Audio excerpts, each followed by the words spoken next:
Spawncast episode 437. Hey, we're only a few minutes late. Not that bad. Look out, it's Jack's late cast. Nah, shout out to all the people who are hanging out waiting. Just a few minutes late, but I mean, we brought in one of the big time guests here. We have Gene Park with us. Good evening. Good evening, everyone. Thanks for having me back on. It's good to have Gene. It's good to have Gene here. We also have, of course, Celia. Hi, happy Saturday. Good to see you guys. Good to have Celia here. Evan, how we doing, Evan? Doing all right. Good stuff. I think you'll probably randomly see Sean pop in or something here soon. I think OJ's doing we were talking about he's doing a Pokemon stream right now, sponsored one. So he's doing that as well. But I had to bring in Gene because we had the Halo stuff that went down, all this crazy Xbox stuff. And it's been actually a pretty crazy week overall with everything that was going down. But I picked out a few topics and figure we go through some of those here and just random, I'm sure, off the rails stuff. But I did tell you when we were doing Click R3, Ryan brought up, because you said he's like the Marcus Brownlee. Because you were because we were joking about Ryan getting insider access to Xbox, and you were telling me that he's never gotten any kind of like actual like official connection with PlayStation, which is wild to me. That's crazy. Yeah. Because I was calling Mystic Ryan, co-host and very well the preeminent PlayStation YouTube creator. He's like the Marquez Brownlee of PlayStation, but even like more focused because Marquez, covers a variety of topics, and Ryan just covers PlayStation. But when you see Marquez Brownlee like being invited to the Apple campus like every goddamn year or so, and not even like a single like Herman Host or whatever interview with Ryan. I mean, nope. That's wild. I mean, I've watched most of his content for years and years and years. I guess I never noticed that nobody was talking to him. So. First time it's so funny. He messaged me. He was like, "You're not gonna believe this, but I'm doing stuff with Xbox now." I was like, "What?" Yeah, that's the first person that reached out. He even brought up when we were doing the Click R3 thing. He brought up some crazy like fact from way back in the day when the PlayStation and Saturn were going to launch. Apparently, Sega and Sony had a slow pitch softball game between the two companies as the stuff was launching. And I had no idea about that. He even went back to the magazine that it was covered in, like some Game Informer or something from way back when. That's awesome. And apparently Sega won 24-20 or something like that. So they said there was going to be a rematch. Hasn't happened yet. Wow. That's still time. Still time. It's still out there. We won the console war. We don't need to win the softball. It's fine. Hey, and maybe that's what we should do. Just these companies just play each other in slow pitch softball from now on. That's what we should be doing for all engagements online and debates. Slow pitch softball. Yeah, Colin versus Smash JT. Slow pitch boxing. Softball. Boxing. just any argument. Just start yelling at each other. Everyone spreads out, creates the field. Yeah, that's why that creator clash thing was actually pretty cool. Just beat the hell out of each other.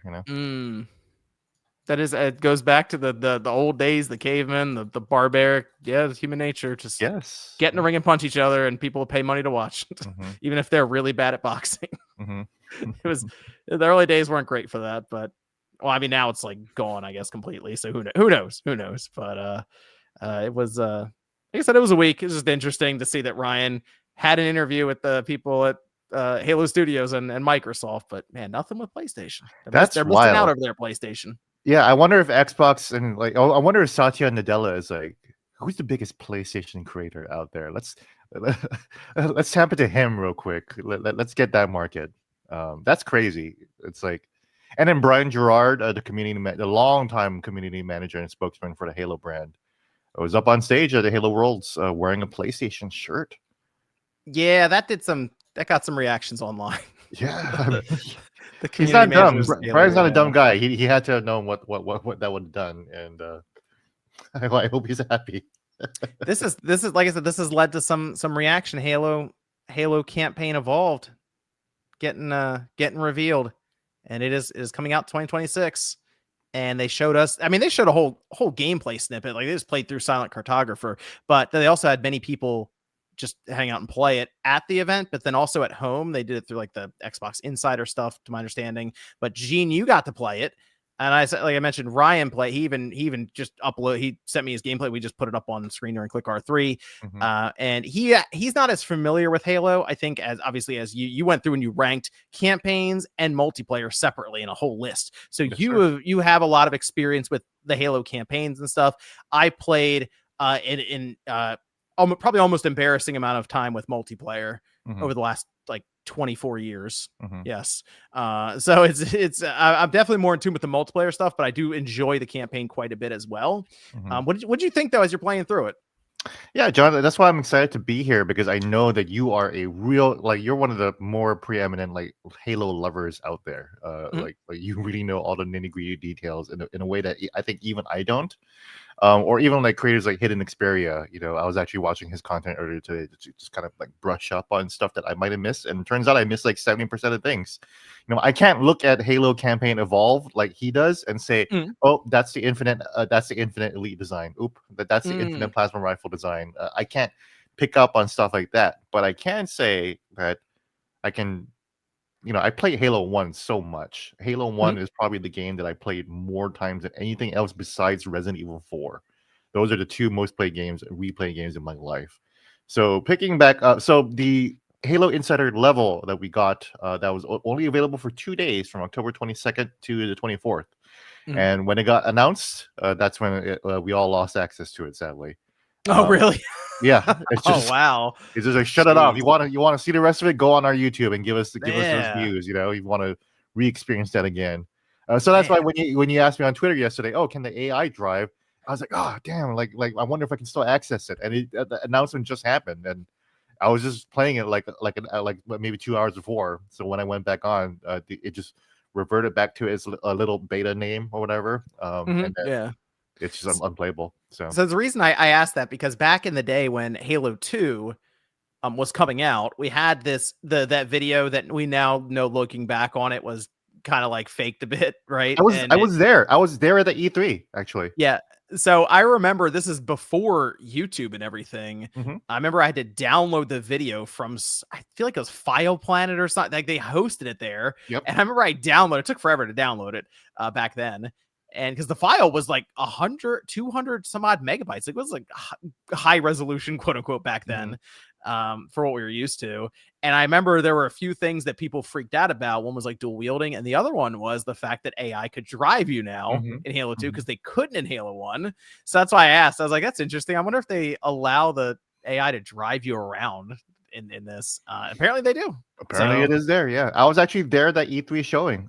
Joe Staten was there doing a demonstration, and I was there hearing the live crowd pop off when dual wielding SMGs showed up, and of course when the boarding happened, and of course when the AI started driving too. All of the boarding was a big deal. Yeah, the boarding was just such a huge deal. Everyone's minds went wild when that happened. You can still see the reactions. It's really funny. Like when he picks up the SMGs, the crowd goes nuts, and it's just dual wielding. You look back on it now, looks so basic, but you'll hear my voice in there probably. Like, oh, I'm like 22 years old or something, but yeah. You played through that silent cartographer level. I did, yeah. It ends all the way up until I think the chief kind of kicks the rocks down the chasm or whatever. So it's not like even the full level, but it's most of the level, right? Because if you know the silent cartographer, you kind of like you land on the beach, and that was one of the most groundbreaking things about Halo, is that, like, man, this is like a beach drop into a war zone, and you see the AI like fighting amongst each other. So like it really made the world feel like that the game world was living on without you, and here you are kind of being a tourist. You're being dropped out. It was like D-Day and sci-fi all at once. And then it's a great level because it has indoor-outdoor areas. Imagine no loading screen between indoor and outdoors. That's something that games still struggle with today. But sure enough, you can go into the silent cartographer room, the map room, just slide in there. You can shove your warthog in there if you need to. Playing silent cartographer, it's the perfect level to showcase the campaign evolve. It was a demo back then too. So it really was like indicative of like the Halo experience. The cutscenes are great. And I say this as somebody who didn't really love the Halo 2 anniversary cutscenes. I think they're fantastic, but I have such a huge love for the original, like like framing and the colors of the original Halo 2 cutscenes. I just really enjoyed those. So it just felt weird. Halo 2 Anniversary always felt kind of weird for me.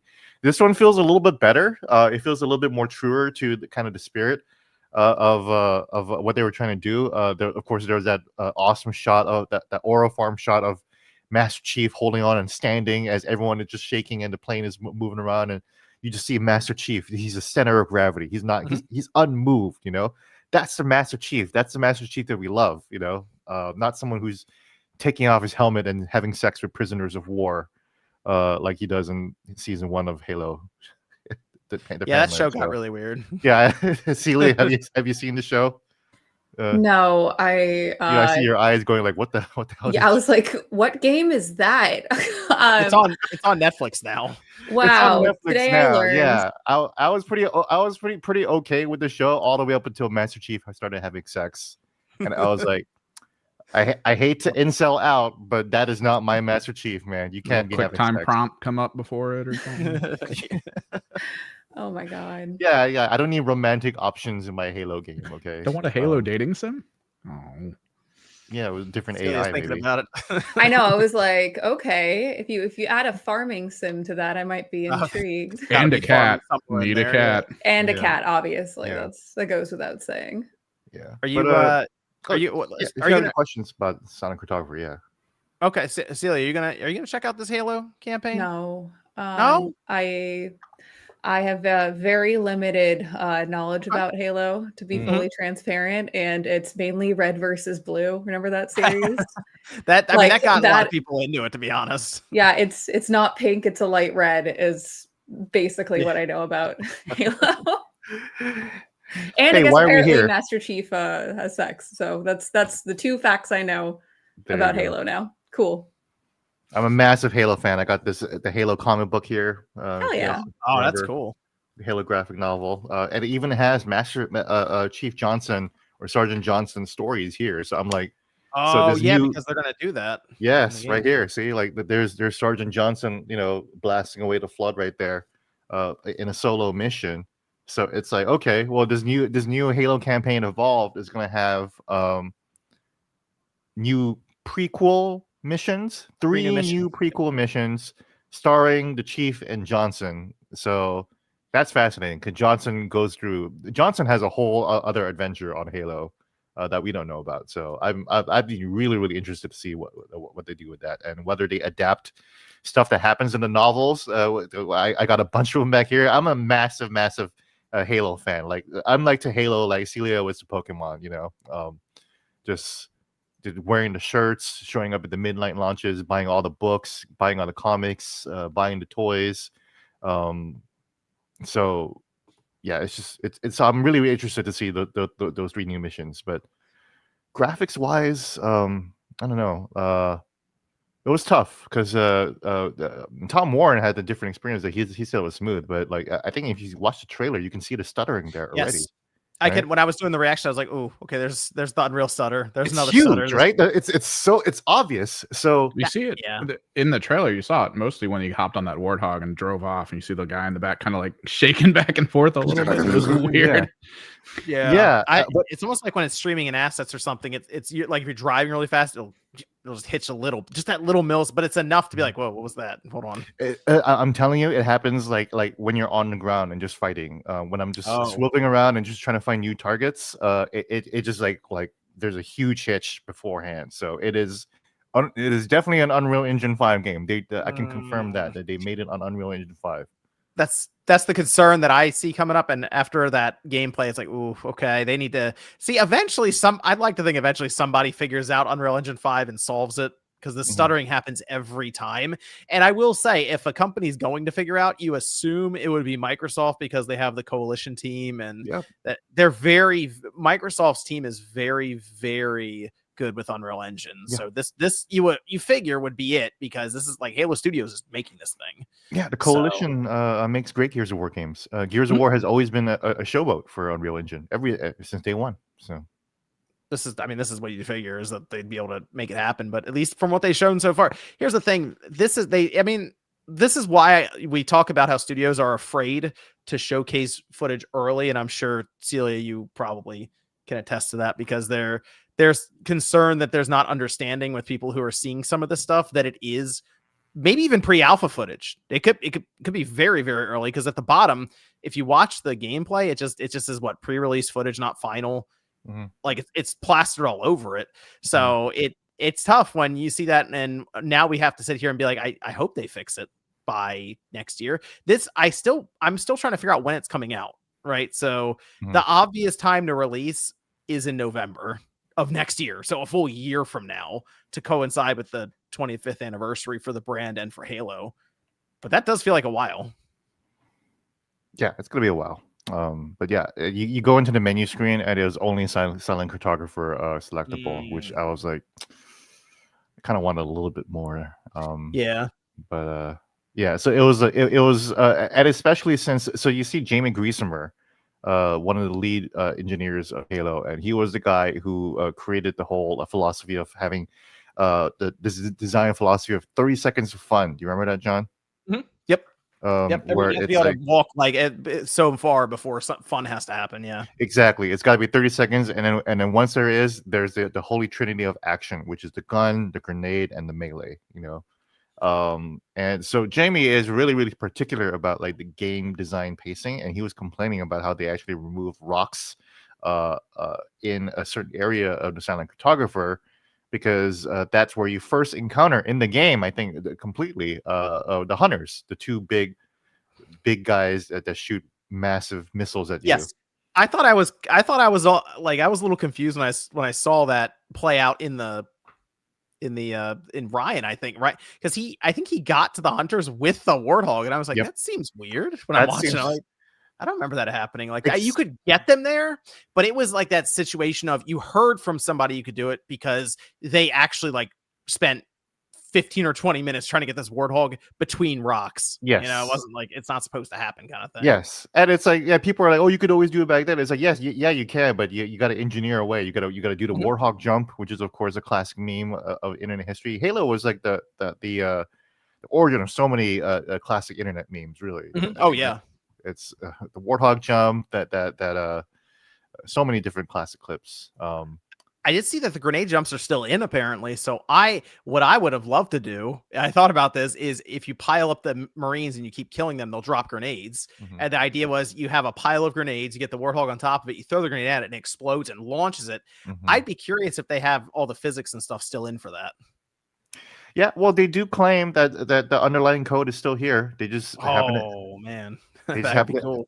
They just happen to add sprint and aim down sights for every single gun. Every single gun, plasma rifle, plasma pistol, needler, every single one has their own little special little aim down sights HUD too, which is interesting. Yeah, so this campaign's been shown now, the gameplay, and it's been controversial, I guess, on social media so far. But you know what that tells me is that there is still a lot of interest in Halo, and that actually makes me quite happy, because people care enough to yell about the scratch marks that aren't on the buildings, and I'm like, all right, we're back. This is it. This is good stuff. Sprint is something that once I saw it in that gameplay, I said, yep, that's gonna be the talking point right there. As soon as they started, because not only they sprint like full on with the hands doing this, and that reminds me of like the early 2000s when we had different games that you'd had to see the hands so you knew you were sprinting. I immediately was like, that people are going to be arguing about that for the next couple of days. It was the first thing I did. First thing I did as soon as I touched on that beach, I was like, let me sprint towards the goddamn grunts and let me see how fast I get there. And boy, it was fast. Did they go so far as to do a kick slide, get it full attention, the Apex ADHD crowd? Yeah, little boost slides or whatever. Yeah, exactly. Yeah, So my thing with the sprint right now is I actually don't mind it, because the thing with this campaign reveal, it's not PvP. It's all PvE. So you can turn off sprint in the game. You can leave it on. You can also change the HUD. Like, you can move. Apparently you can customize the HUD. It seems like they're like, hey, if you want to have kind of the old Halo, you can. But we do a lot of focus group, a lot of QA, and probably 80% of people go, why can't he run? Mhm. And I'm sure that comes up a lot. So that is and like the assault rifle is the other thing, because it has 32 rounds or something instead of 60. Yeah. Here's what I assume happened, and I know this because I would do this a lot back in the day too, is you would end up reloading it when it's halfway gone anyway. Sure. Like you wouldn't as often unleash all 60 until later on, which that is the thing I'm curious about with the flood. That's where you would unleash all of it. So that's the thing I'm curious about. But they it seems to hit harder. So I'm thinking they went, you know what? After Halo 1, we just went to a 36 or 32 clip anyway. Yeah. So whatever. Here now it's that. They said I think they wanted to retcon some stuff and try to bring the technology that they got to and just bring it back so it all makes sense. Like, so for example, Celia says she has never really got into Halo. Well, it's pretty obvious that they're going, hey, this is a fresh start. This is the Halo for Celia. Yeah. If Celia wants to get into Halo, here you go. Here's Halo campaign. And what's cool is you can do 4-player co-op with it, Celia, or you can do 2-player split screen. And it's not very often we get a split screen game anymore. Yeah, couch co-op is definitely needed more in games. What I actually play, we'll see. And play it on easy. It's fun. It's still fun on easy. No, difficulty isn't the problem here. It's just like with FPS in general. I don't find it compelling. But that's just a me thing. I bet it's a really fun game. You guys are gonna have so much fun. Hell yeah! There's a really cool reveal halfway through that I would love for you to see, Celia, in the game, because it's one of those like big gaming like moments in history. It was a huge moment for everyone. It's like oh wow, this game is doing interesting stuff. So yeah, and that. But like Celia wouldn't be booting up the assault rifle and be like, why is it only 32 rounds? Why isn't that exactly 60, right? Like this game is not for guys like us, really. That is the thing. It's still very easy to play Halo 1 right now if you want, as it is. So I have no issue with anything because as long as that's available now. Yeah. And so when I see a lot of the discussion online going, this architecture isn't quite right because here's how it should look, I go, okay, that's kind of an art direction thing. Maybe they can change it up or something. But a lot of these details are very minute, and I go, I don't think someone who goes, hey, Halo campaign is on PlayStation now, I'm going to try it for the first time, they're just not really going to know one way or the other. They're going to go, hey, this is fun. I'm shooting aliens with my friends, and the flood looks crazy, and that's going to be it. That's going to be the whole thing. But there are some moments in the game I'm wondering about now being redone in this look, because the Unreal Engine 5 look, it's borderline right now. I think it's like right on the edge of, it has that Unreal Engine 5 look to it, but it has just enough of like the Halo art in there to where it still looks like Halo. So I'm kind of picturing some later levels and some interesting settings later on that I'm wondering how that's going to look. Yeah, ironically, the library would probably be a more Halo-like environment to show off, as opposed to Unreal Engine, as opposed to Silent Cartographer, which has like 80% Unreal Engine grass and rocks assets.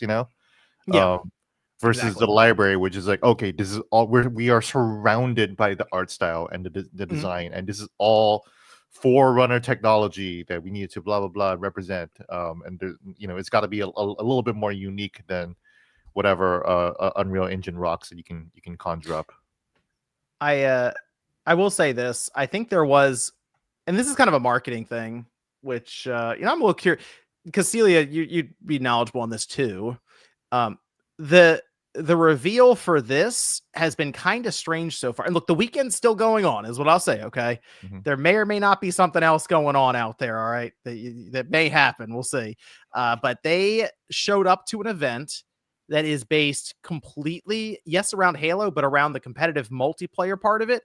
And they showed up with a campaign story that has no it has co-op, but it doesn't have any kind of PvP multiplayer. And some people are kind of confused on that one because they haven't done anything with a multiplayer reveal for the game.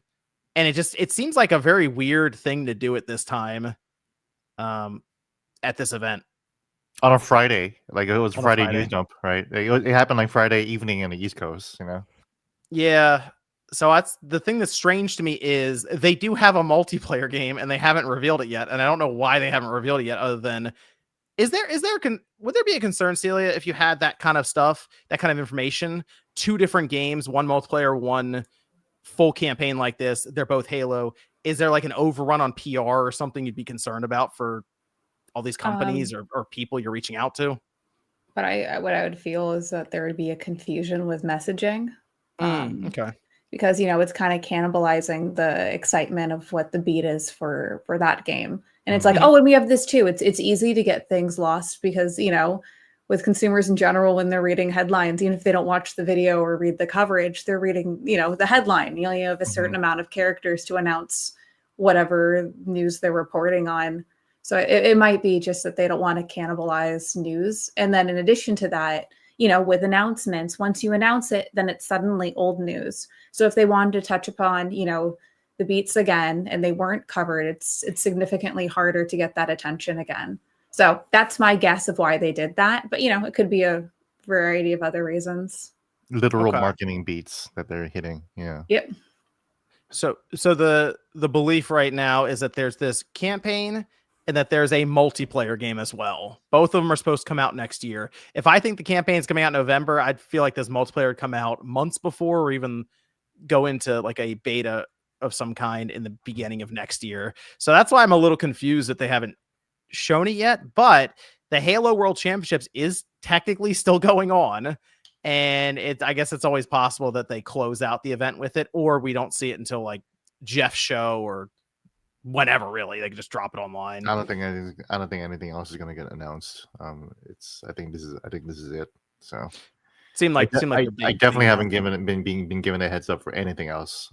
So it's like, yeah, you can. I was like, just check out Friday after all that's announced. That's it. Yeah. It does feel like because I even see in chat like it's weird to have a Halo without a multiplayer. I feel like this showcases how much we're in a different era because we just Halo came at a time where you can just have a story and then a multiplayer component. Last of Us, the factions, of course, rest in peace, one of the greatest multiplayer games made of all time, and they just only did it once on PS3 and never again. Of course, BioShock multiplayer, Mass Effect 3's multiplayer, which is fantastic. But Halo Infinite came out with multiplayer and a campaign, and we know now, in with all the hindsight, that they just could not get that multiplayer off the ground. Like they just could not get enough content in there at all. And it really feels like that for whatever reason, these studios are not able to do that hat trick again, where it's like, here's a story and here's a multiplayer component. We can't do The Last of Us Part 2 and a multiplayer at the same time. We have to make it a separate thing that we're going to cancel later or whatever, we can't do Halo 1 and bring a multiplayer component again. We don't have the resources or time. Otherwise, Cyberpunk. Remember, Cyberpunk was supposed to have a multiplayer component. They were just like, fuck it. Yep. We literally can't do this right now. So we're just not going to. Right? Yeah, I don't mind because they say there's new content for the campaign and everything. Like, I don't mind them focusing in solely on that. I am curious about the price for it though. Yeah. Because I saw Oblivion Remastered comes out. That's $50, right? So now I'm in my mind, I'm like, is this a $50 game too? Or is this a 60? Is it full 70? Oh, man. See, that's the thing I'm curious about. I know for people who have Game Pass and stuff, it's going to go into that, obviously. But you're thinking right now, it gets revealed for PlayStation. That's clearly a big thing right now because, I mean, if you look at the PlayStation account, they tweeted about it, and it's almost 10 million views on that thing. Like the Sony logo on the corner and everything like that. Yeah, it looks weird. It looks like a PlayStation Studios game, man. It looks weird. It's crazy. So I don't like it. I will say, I thought about the price the entire time I was playing the Silent Cartographer level, and I will tell you, and I'm somebody who does actually say, hey, I think sometimes remasters or remakes should be released at the same price as they were before. I don't think this one should be $70. I think 60 at the most But even then, I think 50 is fairly comfortable because it's when you fucking play it, man. And if you played Halo 1 as much as I have, like when you play when you play this, it's gonna you're gonna forget that it's a remake in like 5-10 minutes, and you're just kind of like in auto mode. So like I didn't know about the Warthog being able to go into the Hunters area because I was in autopilot and I just got out the Warthog and I started walking, not realizing that I could just drive that thing in there. The second time I did it, I was actually on the phone talking to somebody. And I just absentmindedly drove in there, and I'm like shooting. I was doing exactly what Mr. Ryan was doing, shooting the Warthog, the Warthog combat at these hunters. And I'm like, what the fuck am I doing? I don't think I've ever done this easy before. I was like, oh, just they removed the rocks. It's crazy. But it's because I was so on autopilot that it just felt like I was just playing Halo 1 CE again, because they didn't change much. It's a lot of the same audio files. And I was surprised that they said that they re-recorded the principal voice actors for Master Chief and Cortana because they sounded exactly the same to me. You hear Foehammer going, you know our motto, we deliver. It's the same voice, the same file. The energy store crackling. The guns actually sound kind of weaker, honestly, because that's another disappointment. More of a punch to it. Yeah, the Halo 1 has more of a punch to it, honestly. It's just like pow, pow. It's like a crack of the whip when you're shooting them, right? Well, the idea of it being on PlayStation is clearly interesting to a lot of people because this was like the last pillar of Xbox. This was it. It's Master Chief. It is over. GameStop put out a statement that the console wars are over. That's it. There's nothing left for Xbox to hold on to at that point. There's literally no more secret counts. It's all done. It's cooked. It's all done. Well, what's so interesting about that is we kind of know now why all this is going down, especially with the price increase that we talked about that on the podcast here, a few weeks ago or so, and we're all trying to figure out why it was so abrupt that happens. The multiple times the consoles have been raised in price now. We've seen with the Xbox Series X flagship system coming in at $650, and word is coming out of Bloomberg that a sweeping almost obligation. They call it super like corporate like lingo for profit margin. They call it accountability margin. Yeah, I was going to be jumping accountability margins. Oh my god. Accountability margin. That's great. Great stuff. Wow. They're looking for this from Amy Hood, CFO at Microsoft, 30% accountability margin, profit margin for at this time, just Xbox and gaming, which sounds absurd when you realize that not too long ago with that FTC trial, Phil Spencer was up on the stand and mentioned they were in single digit profit margins where he believed at that time. That was in 2023. And right now, the average, as I think Jason Schreier pointed out, is anywhere between 17 and 22% in the gaming industry. And I looked, because immediately I was like, oh, I wonder what Nintendo's are, because we always talk about how their profit tends to be higher than everyone else's. Just the way that they kind of do business and control their costs through the visuals they use versus the games they make and stuff. And it's even theirs 24, 25, 26%, somewhere in there over the last 5 years. So it's kind of now this thought of we got to be more profitable than Nintendo even going forward. Wow. Who is cooking these projections, to be honest? Like what are they doing? This is they're literally setting themselves up to fail no matter what, because no one can reach these numbers. I don't know. I'm like dumbfounded. But if you say it enough, Celia, your investors will put more money into you, assuming. Like, I really am not sure. The only thing I can think of is they realize now how much money they have spent on acquisitions, and they're like, we'd like to get this money back in our lifetime. So it's 30% now, because $100 billion about is how much they've spent for acquisitions, because Activision Blizzard obviously was 70 billion of it, but all in, they're probably close to 100 billion with everything, and they got to start recouping costs. How are they going to do that? Like fire everyone? Like I cannot. Yes. Yeah. Okay. Microsoft has laid off a lot of lot of people, but in the last 2 years. That's like skimming the top. Like I am not even sure. Like, would they have to close more studios? Like, are they going to Yes. get Double Fine and Oblivion next? Ooh, Double Like, Fine. Double that's Fine is that would hurt. concerning. Yeah, that's the No, one I'm that's just concerned like about. what scares me though, because it's like if you can't reach those numbers with projected sales, like realistically, like of what the sales would be, even if every game that they release moving forward and everyone signs up for Game Pass, no one cancels. There's no way to reach that. And so it'd be like laying everyone off and then closing a studio and then writing that off to like boost you up temporarily, artificially. Yeah. So Crap. I have some insight into this in terms of working at a company that demands 30% profit margins. First of all, let me before I forget, one thing about Halo 1 that I'm really interested in, because we didn't get to see it in Silent Cartographer, is I want to see what the fuck Cortana looks like. Oh, right. You just hear her, you didn't see her. You don't see her in that level. I'm wondering if they put clothes on her, because we are in the 2025 age of no more, we want to be woke now, or DEI, whatever.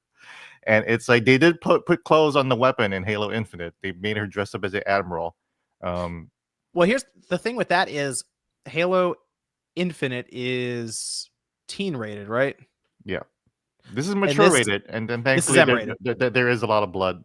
There's a lot of blood that just squirts out of the aliens, so that's good. That was a serious concern. Is like, are they going to just take away all the blood? Yeah. Now it looks like it's all still there. So, and then we talk about the flood and like the body horror stuff there. This is going to be outright mature rated. So I would assume it's going to be closer to her original design, but who really knows at this point? I don't know. Oh, there's concept art. Okay, I'll check that out. Corporate. I don't know. Wait, are they going to make her hot? Like, what's?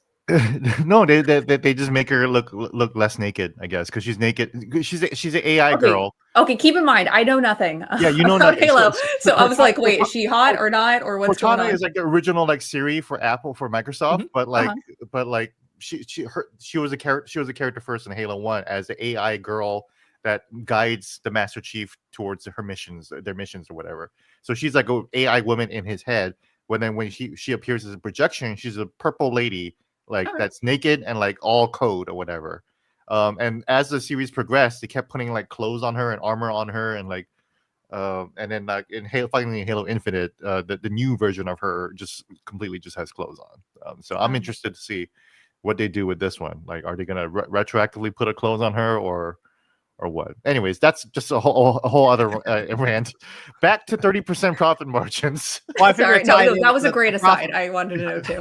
Maybe that's their plan. They're going to take the clothes off. That'll give them the 30. There you go. Yeah, there you go. That's the OnlyFans model of the OnlyFans. OnlyFans does have massive profit margins. That's for damn sure, right? I have worked at a company that demanded 30% profit margins from each of its properties. That company, and as for folks who don't know, I have not been a games journalist for a long time. I've only been a games journalist for 5 years. I have been a professional regular journalist for 22 years now.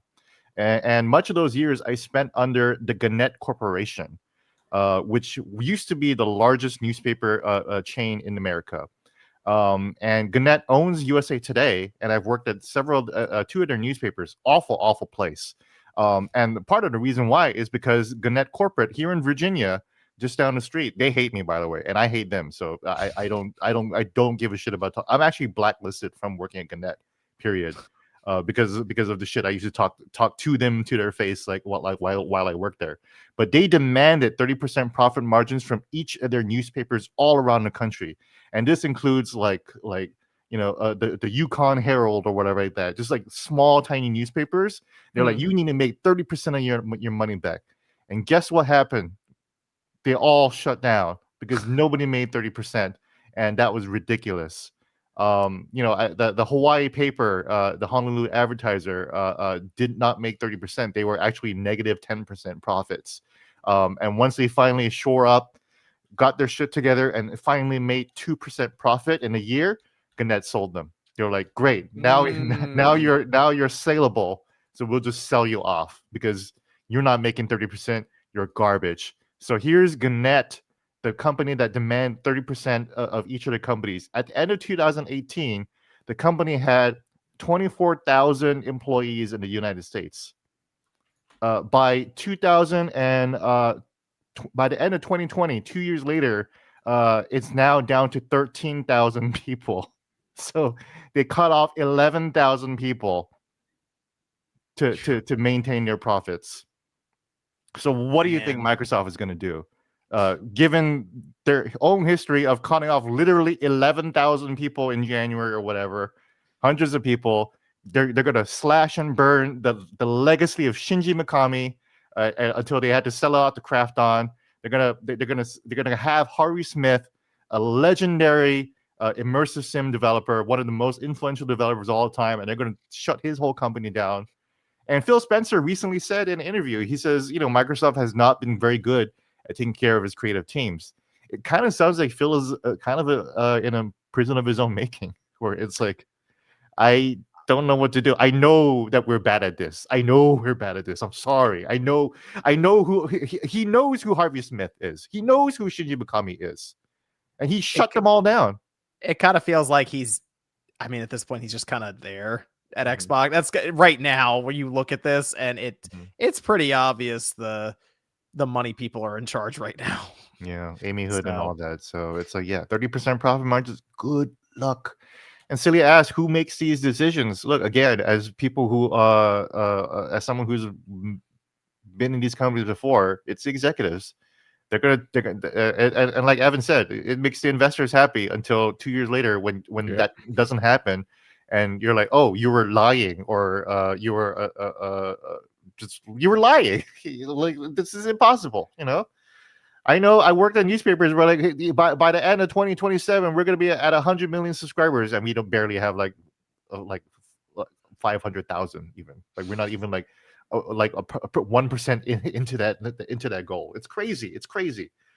They do a bunch of coke, and they think that they're gonna do this. We're gonna do this. Yeah. I'd be concerned about because now I assume going forward, any games that get greenlit, everything is in the thought process of 30% profit margin. And some games that are made at these big companies aren't necessarily made for the biggest profit margins. It might be for, we need more of a diverse lineup in terms of the genres of games that we make, or we think this will draw people to our platform, so it's worth it for the long term. This kind of feels like this thing needs to bring 30% profit, or we're not gonna do this game. Yeah, South of Midnight incredibly safe. I don't think we're gonna get South of Midnight 2, boys. This is where Celia brings up Double Fine. I go, ooh, that kind of that's the concern right now with studios like that. It's scary. I know, but their gamekeepers looks really good. I was actually going to try that out tonight. No, they're great, and they make great games. Yeah, they do. It's just I feel like I've constantly heard about them being in like a state of spiral, not knowing if they're going to keep going, and then people just grab them and they're like, "Oh, we finally good," and they didn't change what they do.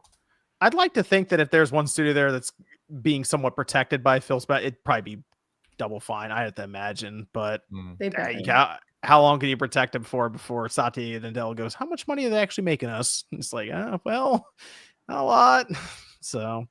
I mean, at least Ninja Theory, people have been worried about them. They actually do a lot of the technical stuff. Like they do a lot of mocap, and there was that whole behind the scenes for Hellblade 2, and they show some crazy setup where they built almost like a boat in the middle of the room to be able to capture some of this. So they have a lot of the technical know-how on mocap and narrative stuff that I assume, share with any other studios that need to. So they do have at least a purpose outside of making Hellblade 2 games.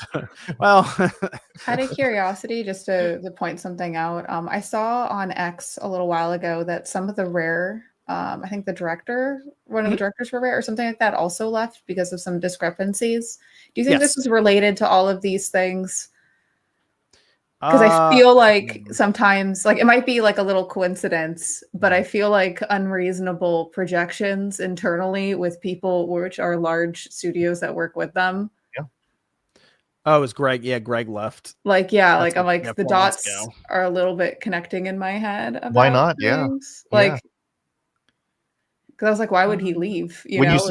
yeah, when you see the iceberg coming and you know what's about to happen to Titanic, wouldn't it be smart to just get on one of the early lifeboats and just all by split? yourself and just take it. Yeah, away. it's like, hey, where's Greg going? What does he know?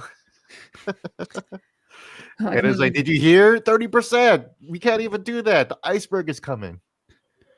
yeah. Yeah, so that's now we have the answer as to why they shut down Perfect Dark, the initiative, and they cut Turn 10 in half. Perfect Dark was not And- going to make 30% profits. That's No. Without apparently they still had a ways to go on that thing, and it was probably gonna. I mean, let's face it, it's probably gonna lose money. You're right. That's It'll probably make gonna be it. 40% profits. Duh. Yeah. That's a shame though, because now you look at it and you go, well, Perfect Dark's just never coming back. Like it's Dude, that's it. we're never Well- getting a Perfect Dark. We're never getting a Banjo-Kazooie. Viva We're never Pinata. getting a Conkers. Until all the Microsoft gaming studios liquidate, THQ Nordic picks them up and just pulls them back from the grave like the necromancers they are. It'll rise like a phoenix. Yeah, Viva Pinata by THQ Nordic. Yeah. Oh man, Yeah, can't wait for microtransactions. This was like the hope though, is that Microsoft would go real crazy in gaming and just start doing all these, because they mention that Guitar Hero, yeah, that's something we heard about. What about Hexen and like all these games keep coming up? I'm the one that did the Hexen thing. Like I'm the guy that Phil talked to Hexen about, and I was like super stoked. I was like, yo, I fell for it. I was like, yeah, Hexen, dude, yeah, fuck yeah, Phil. They Now looked at a it's- number and was just like arena shooters, no one cares. Yeah. Like it's, Well, now it's just, I assume, going to be a lot of Call of Duty, Forza, of Yep. course. and Halo Studios is moving, so that's fine. But it's a lot of What did safe you- bets. What are They they going to need do it. about Fable, man? Because let's be real. Fable, I love Fable. Fable is one of my favorite RPGs, but that did not sell all that well back in the day. either. how mad are you going to be when they cancel the current? I'm one? going to be so No, that- fucking mad. That's coming out. I think that's coming out first half of next year. I think that's I'm- actually. You close. say that. I know. I don't. know. I was so scared about that project because we have not seen more than 10 seconds of continuous gameplay footage of that game. They have not shown a single thing about that game's gameplay loop, what it looks like, what the HUD looks like. Like they just show clips of combat and some cutscenes of Some fun mocap stuff. Yeah. of some millennial British actors that we're supposed to pop off about, and then yeah, it's mocap Iwadi's stuff. cool. Yeah, I mean, he's cool, but like it's all flash in the pan. I need to be the chicken chaser. I need to find out how I'm named and what the UI looks like and how am I going to interact with other. Am I going to fart in someone's face? You can do that without this game. It's fine. Get Fable out the door, okay, before they start slashing Oh, studios man, again. please finish it, guys. Oh my god. Mermaid Mia became a YouTube member. Shout out to Mia there. Trip and Falls has been over 7 years since Elder Scrolls 6 was announced. Not only have we not seen the game, but I don't hear anyone talk about it anymore. Yeah, it'll happen eventually, someday. Cat is back. Has become a member. Cat is back. And Johnny says, I was playing Halo 3 before this. Good game. I played Halo Infinite last night. I had a blast. I still love that campaign. It's a great campaign. Mhm. It's a good campaign. G-Man says, why did John want Xbox to buy Activision? So I didn't say I wanted them to buy Activision, but if Microsoft didn't buy Activision, somebody else was going to buy Activision. Activision was looking to be... Just say 10 cent. It was probably going to be Tencent, and they would have most likely gotten help, we'll say, or money from somewhere. And then you can think about where Activision Blizzard would be right now. So, but someone was going to buy Activision Blizzard. They were looking to be purchased. They went to Microsoft as well as some other places, and Microsoft, I guess, got the money together and made it happen. So you'll see the alternate timeline. I don't know. Hey, maybe Amazon would have bought them. Probably not. I mean that was actually the fear that Phil communicated to me about why they bought Activision, because he was like, Facebook's got social, Amazon's got retail, and we don't want those other guys who have expertise in other camps to buy Activision. Out of all those companies, we are probably the best stewards of the one of the largest and most consequential video game publishers in the history of the world. That's true. And that's sounded fairly compelling. Yeah, an Amazon-owned Activision. And again, Jeff Bezos is my boss, so I'm not gonna throw too much shade, but it's like imagine that. That's gonna be a little interesting and weird, right? Well, I mean, it could have. Hey, maybe Facebook will buy him, and you can ask Ready at Dawn how that went. Exactly. David Jaffe says, "Tell him about the lady clothes you're wearing this Friday, Gene." Oh, hey, what's up, Jaffe? Yeah, so I have a new show with David Jaffe, creator of the God of War, on Wednesdays and Fridays in the evenings, and on this Friday I will be dressed as Hinako from Silent Hill F on stream. I've already ordered my schoolgirl outfit. It is XXX large because it's an Asian sizes, and I am actually bigger than I've ever been. You gotta before. go way up on this. Yeah, so I figure I would rather go all the way up as opposed to being a little too tight and everybody seeing me smugging raisins. The real question is it going to be like the pristine outfit or the you've seen some combat outfit? Oh, I'm definitely going to try to tear the sleeve off and see how that goes. Okay. That's what makes it iconic, you know, the torn sleeve, right? Okay, that'll be interesting. When is that? Friday, Halloween. Oh, okay. Oh, Friday is Halloween. Man, this month went by quick. This year's going by fast. This month, This year went by almost real gone. fast. Yeah, Almost gone. Let's see. Future Millionaire says, FYI, Dustin from Last Dance said he's willing to and able to come on the Spawncast. We should get him on here. yeah, we should. I met up on the Too Many Games. Cool dude. I've gone over on Sacred Symbols Plus. Me and Ryan did one That's of right. those. Oh, yeah, that was recent too. Yeah. Yep. Yeah. So it's it's like a 2.5 hour podcast, something over there right now. If people should check it out. But yeah, I'll get up with Dustin. We'll get him to stop by on a Spawncast episode. Mm-hmm. Valenhorn says, I still think the new Warthog looks soft, kind of like a Puma. I looked a little short. I don't know. It's a little flat, right? But Yeah. I think that's the Infinite design because again, I played Infinite last night, and it's like, oh, that's they're using it. I think they're using the Infinite aspect ratio. Yeah, I think they're trying to. I think they're trying to set it all up, kind of almost retcon or just set things with technology and stuff that got introduced later, bring it back to this. Yeah, so I mean, they might just be trying to use assets that are already that made, too. Yes, so that it's a lot cheaper that potentially. too, exactly. Yeah. So this is very much like Halo Infinite, Halo Combat Evolved Anniversary 2 edition. Tijo says, I have to be honest, I'm disappointed. 343 still hasn't brought Master Chief Collection to PS5 because Halo Remake exists and an upcoming multiplayer project with live service garbage. I'm afraid they never will. I heard a lot of questions about Master Chief Collection going to PlayStation 5. I think it'd be cool for the campaign stuff. I will tell you, the multiplayer is still kind of sketchy with desync issues and stuff because I do play Master Chief Collection here and there. I play Infinite probably more than I do Master Chief Collection now because, as weird as it sounds, Infinite is maintained better. So yeah, funny. I played MCC a couple months ago, and I was like, why does it feel worse than it did a couple years ago? Like it feels like the tape is falling off the wheels in that one a little bit. I just don't think they want to go through the porting process and then the maintaining process afterwards on the PS5. Whereas here they can just do a fresh start on a new platform that does sell games, you know. So and then what if Halo sells more on PlayStation? Oh, it will. It's going to sell more on PlayStation. Yep. I would be absolutely shocked if it didn't sell more. Have you seen the cuck memes of Cortana like going up to Kratos and like hugging him and like looking back at Master Chief saying, "Are you sure it's okay? Yeah. Are you sure it's okay?" Social media has been going Master crazy Chief's the last like, 24 hours. Go for it. Yeah. Real Radic says, excited for Gene's interview with Chad Warden. Yeah, so for folks that don't know, Chad Warden is the original 2007 YouTuber who was an icon in the trolling atmosphere, where he uploaded a video that says why PS3 is better than Wii and Xbox 360.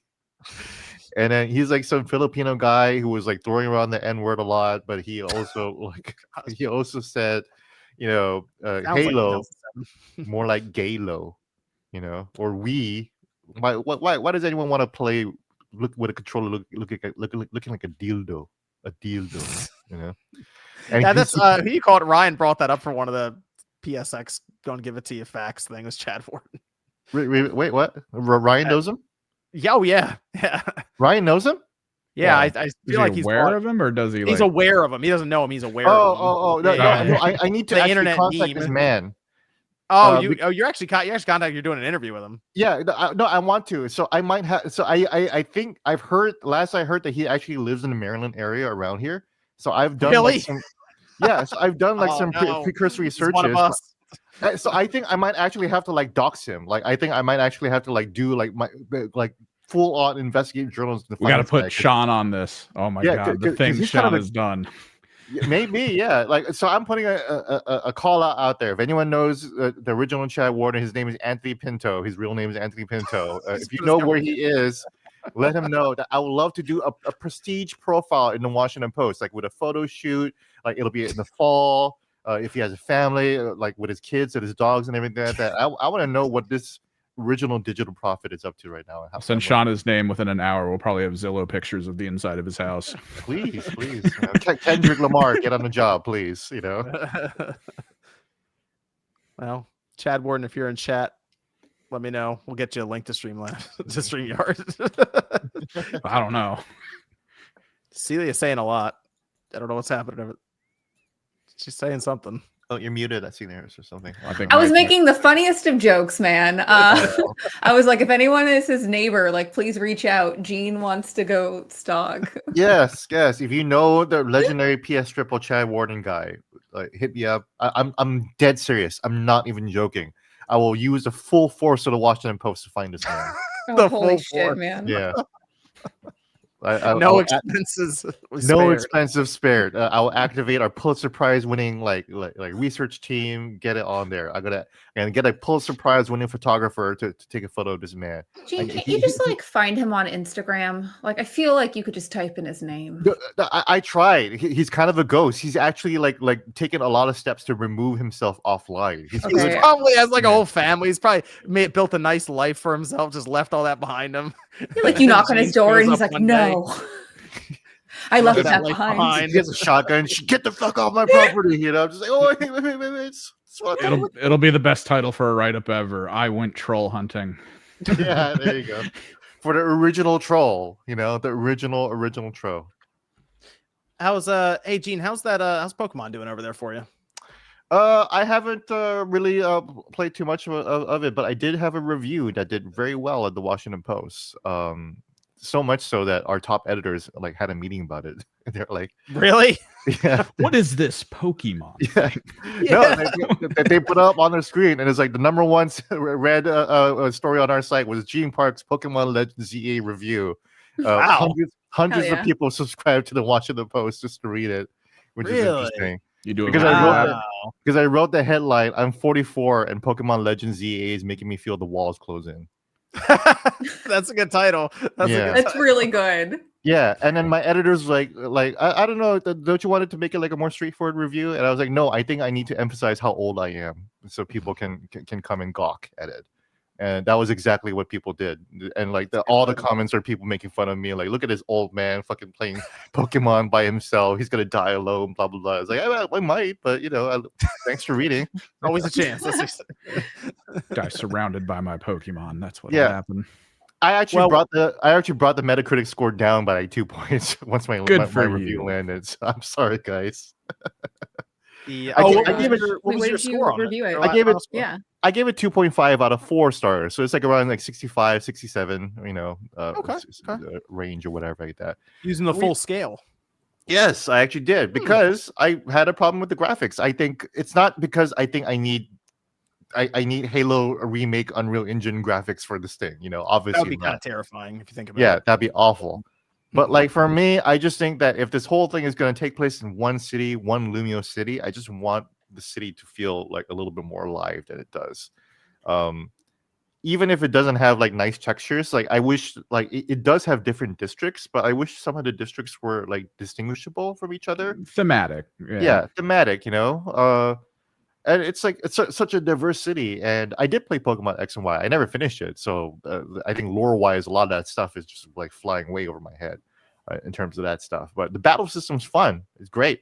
But I think I've also kind of aged out of like I don't have like a favorite Pokemon. I don't have like my guy that I go back to or whatever. Yeah. My Pokemons are whatever one of the starter is, and I picked Tapig for mine.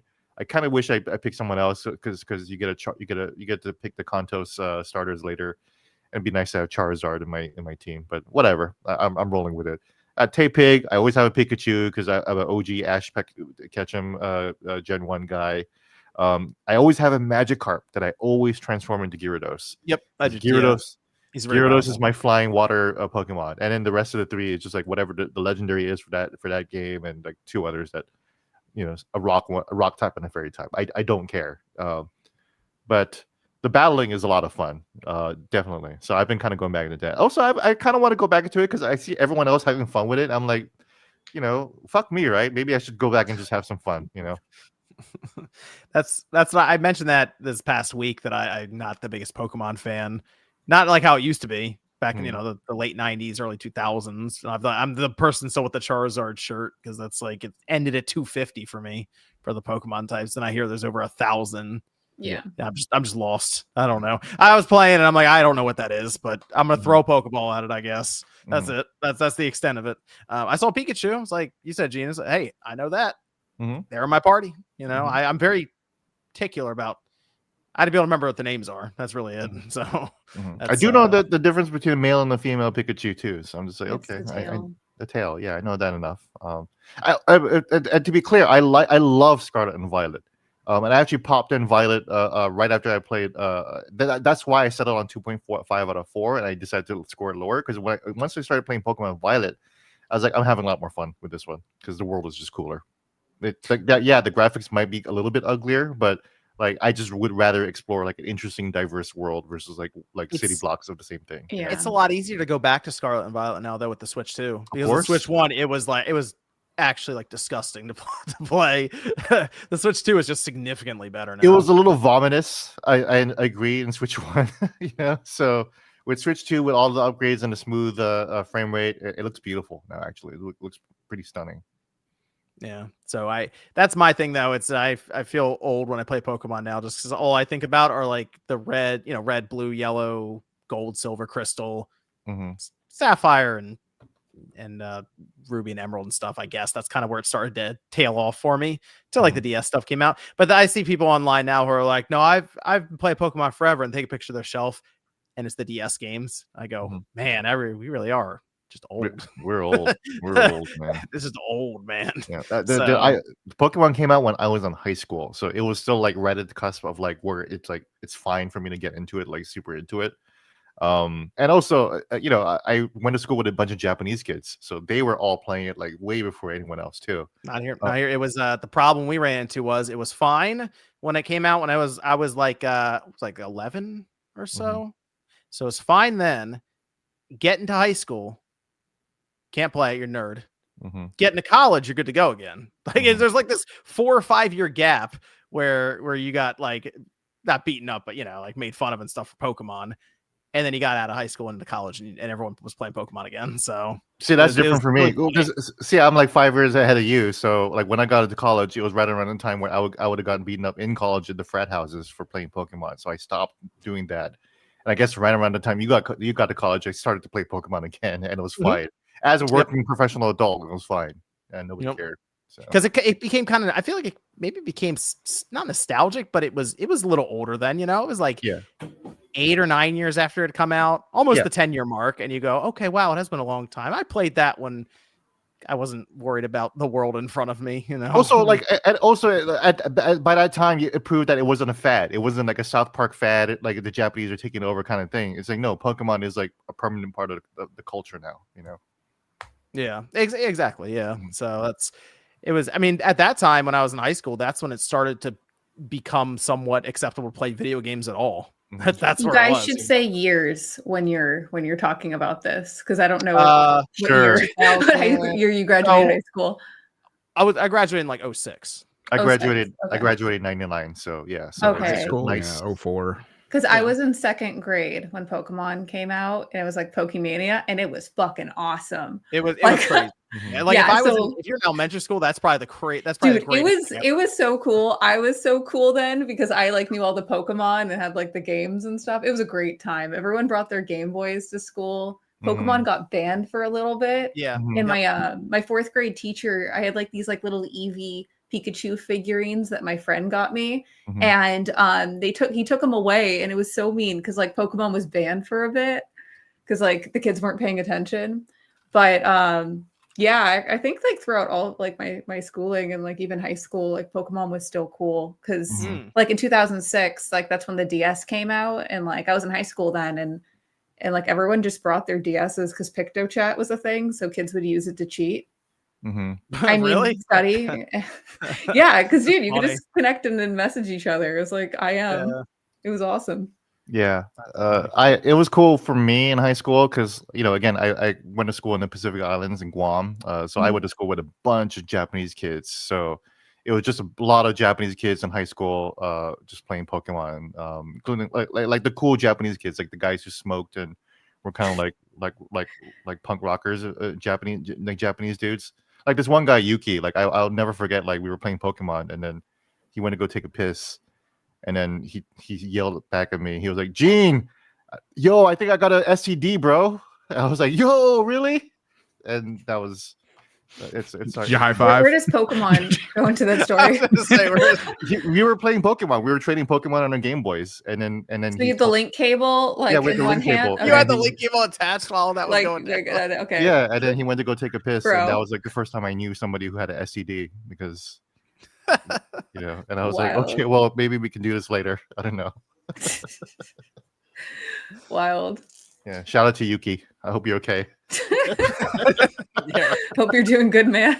Hoping you're hanging in there, man. Wild. Uh, Anyways, yeah. I brought that up because Pokemon Legends ZA, we got some sales numbers in the first week for this Yeah. game, despite a lot of the stuff that was going on online for the game, which it was not a great place for Pokemon on social media, but apparently it was a great place for Pokemon at retail. 5.8 million copies sold. It was technically less than a week. I think it was recorded like 4 or 5 days or something. But 5.8 million. It is important to note that this does not have a dual release, so you don't have 2 different versions. We'll see that next year when they do apparently Wind and Wave, and they'll do 2 versions again because that's really all. I mean, it made sense back in the day with the link cable, and now it's like you just trade online anyway. But that does trail Legends Arceus by about 700,000 copies at this time in its launch week. And I mean, trails Scarlet and Violet completely. That was like 10 million. Again, dual release though. Scarlet and Violet just being so busted at launch, still selling 10 million copies, I think just shows the power of Pokemon. That might end up being, I think it is like the second highest selling Pokemon game ever is Scarlet and Violet, which is ridiculous. mhm. But I see Legends EA. I think that's, I mean, because we haven't had the holidays for it. It's bundled with the Switch too. That'll go throughout the holidays. I think this is a game that's probably going to actually have some pretty good sales throughout the holidays, and we might end up hearing about how it eventually outsold Arceus because of that.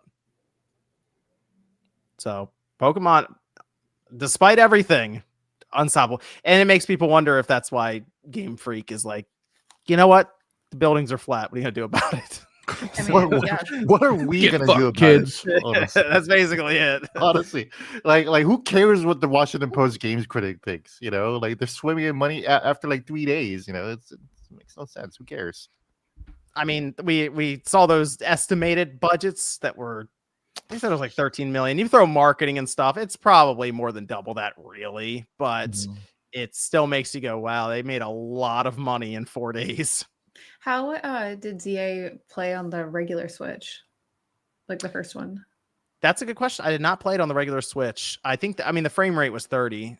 Yeah, no, I'm and- just curious because I haven't heard anyone complain about it, but I also haven't been looking. So I think I did see some people like fall through the floor and blah blah Hell blah. yeah. Like pretty like it's like classic. It's classic. So I don't know, but I feel like no one's really posting. Well, I actually did buy the Switch 1 version on cartridge. okay. So maybe I'll try that out and report back to you, Celia. okay. Well, sounds the good good. thing is, technically, I could pop it. The Switch 2 cartridge for Pokemon Legends ZA also works on the Switch 1. Oh, that's So right. you can just pop that in the Switch 1 and it works. And I mean, technically, I could try it out, but I assume it's going to be 30 frames, soft image quality. And I don't know about glitches or bugs or frame rate stutters. I will say on the Switch 2 runs really well. That's the thing. For all the issues I had with Scarlet and Violet, having none of that with this on the Switch 2. Buttery smooth performance on the Switch 2. With all those flat buildings, but it pays off, and that's for damn sure. You know what's weird when Scarlet and when Scarlet and Violet came out. Barlet. Yeah, I like to combine them in my head. Anyways, when they came out, what got me back into Pokemon was everyone complaining about how glitchy and buggy it was, and I was so curious what like Pokemon triaged to get it out and improve their lot check, and like that convinced me to play the game. And like for ZA, hearing that it's like running perfectly or good enough is like not as exciting to me. It's boring. You got I feel like I'm brain. like, okay, that sounds about right. Yeah, you got train wreck brain. You want to see the train. I know. I was really excited because I was like, oh, like what did they do? It actually is what got me back into Pokemon because like I hadn't been like, you know, super into the game since like X and Y, and you know, I kind of like trailed off. And so now I'm all into Pokemon again. So yeah, what did you think about Scarlet and Violet? I really enjoyed it. I liked being in the school. I liked the separate storylines. It was fun. I collected them all. I was really mad that I had to trade with people to get the rest of the. You did the whole Pokedex? I did the whole Pokedex. No, yeah. I haven't done that since Generation 1, honestly. So. Really? Yeah. No, I I stopped doing that in Gen 3. Like after Gen 3, I was like, okay, like an Emerald. I was like, okay, we're done doing that. But yeah, I was going through like a second Pokemania, I guess. Because after that, then I was like, well, I got to play Sword and Shield now. So I played through that, and I kind of got why everyone was really pissed about Scarlet and Violet. Because like those towns are beautiful and you can walk in the buildings. They're beautiful towns, yeah. Yeah, they were gorgeous. Like the story was shit, but like it looked pretty. Sucks, yeah. I hate. Dude, it was so bad. I was like, who approved this? Anyways, that's a whole other rant. Yeah. So like that was a whole thing, and then I went and played the Diamond and Pearl remake. I like started going back. No kidding. Everything. Okay, so, I didn't know you skipped out of Pokemon. Okay. Yeah, it's fun. You gonna pick up this Pokemon, like this Pokemon game? Eventually, next year, soon. Eventually, it's kind of like one of those things where like I don't really have a huge desire to play it. I played the demo at Worlds, and I was like on the fence about it because, like, you know, the combat was cool. Like, you know, it was fun. I don't really like the whole dodging mechanic. It felt like I was like spamming moves at certain points. Obviously, it's a demo. You get 5 minutes with each section. So like, obviously. Honestly, the combat kind of feels like that the whole time. Yeah, but it's like, there's no strategy there. The reason I like the turn-based, you know, kind of like games is that, you know, you get to pick the moves and, you know, you kind of strategize and, you know, there's always the gimmick with things. And for this, it didn't excite me. And the only thing that did excite me about it is that it reminded me of Battle City from Yu-Gi-Oh! You know, like the technical season 2 when Kaiba's like, we're fighting, you know, we're battling in the city. So in my head, it's like very similar that way, but it's not, obviously. It's very battle heavy, this one too. You know, I compared it to Pokemon Coliseum, and obviously Coliseum is not like real-time action based, but I compared it that way because this is the one where it's like, this is all about battles. The story is all about battling other people. There's nothing to do but battling other people all the time, which I'm like, I like exploring the world. I like being in the Pokemon world. I don't want to just fight all the time. And to be fair, most, like all Pokemon games are just about fighting. But, and I'm with Celia. I didn't realize how much I actually missed the turn-based combat until actually Celia just kind of pointed it out. Yeah. Like I missed like it's kind of why I don't really care about my team right now is because like I just feel like I'm spamming an action game as opposed to like I'm thoughtfully making sure like this is the order or this is like the team that I need. So if something falls and I have this to back up and everything like that, and I can think through things and I can strategy of it. Yeah, like, I can try to think like 5 steps ahead. I was like, okay, I'm gonna do this. I'm gonna pull out Pidgey out and do this, blah blah blah blah. Versus like, oh my god, he's dead. Okay, go Pidgey, go. You know, it's not really why I play Pokemon for. So yeah, I don't know. I'm totally with you, Celia. Thank you. Well, I mean, Gen 10 should be next year. So I will probably play the shit out of that day one. Okay. Like mainline Pokemon games, as long as they don't take away from me the turn-based combat, I will always play and collect them all. And I like the little rodent Pokemon. Like Raticate's been my homie since day one. So Oh my god, you're a Raticate fan. Wow. Yeah, dude, I'm a Raticate fan. I love Raticate. He's the best. He's a big toothy boy. So as long as they have a big toothy boy in the next game, I will be a huge fan. See, that's why like I've kind of gotten past there where it's like, oh, my favorite guy. It's like I don't really have a favorite Pokemon. Hey, okay, wait, hold on. You always have a Magikarp that you evolve. That's something. You Yeah. always like having a Charizard. You stated that. And Snorlax. Snorlax is literally my favorite Pokemon because I love to he's sleep and great. eat. So, yeah. You don't catch the Abra right away, Gene? No, I don't. I don't really go for the psychics. Man, that used to be the big thing back because they were super powerful in like red and blue. It was like find an Abra, throw a Pokeball, and hope. And if you got them, you basically because it you would didn't teleport catch away if it didn't. But then you would find out if you only had teleport, so you basically had to throw them out, pull them back, kill it with something like train with something else, share. and then till you got XP share. And then you're like found out that like Alakazam you have to trade with, you have to go find a friend. Yeah. That was annoying. I hate that. I hate having to trade to get Pokemon. That's why I never caught them all. I was like, Dude, I'm not going to do it. I'm not going to play this.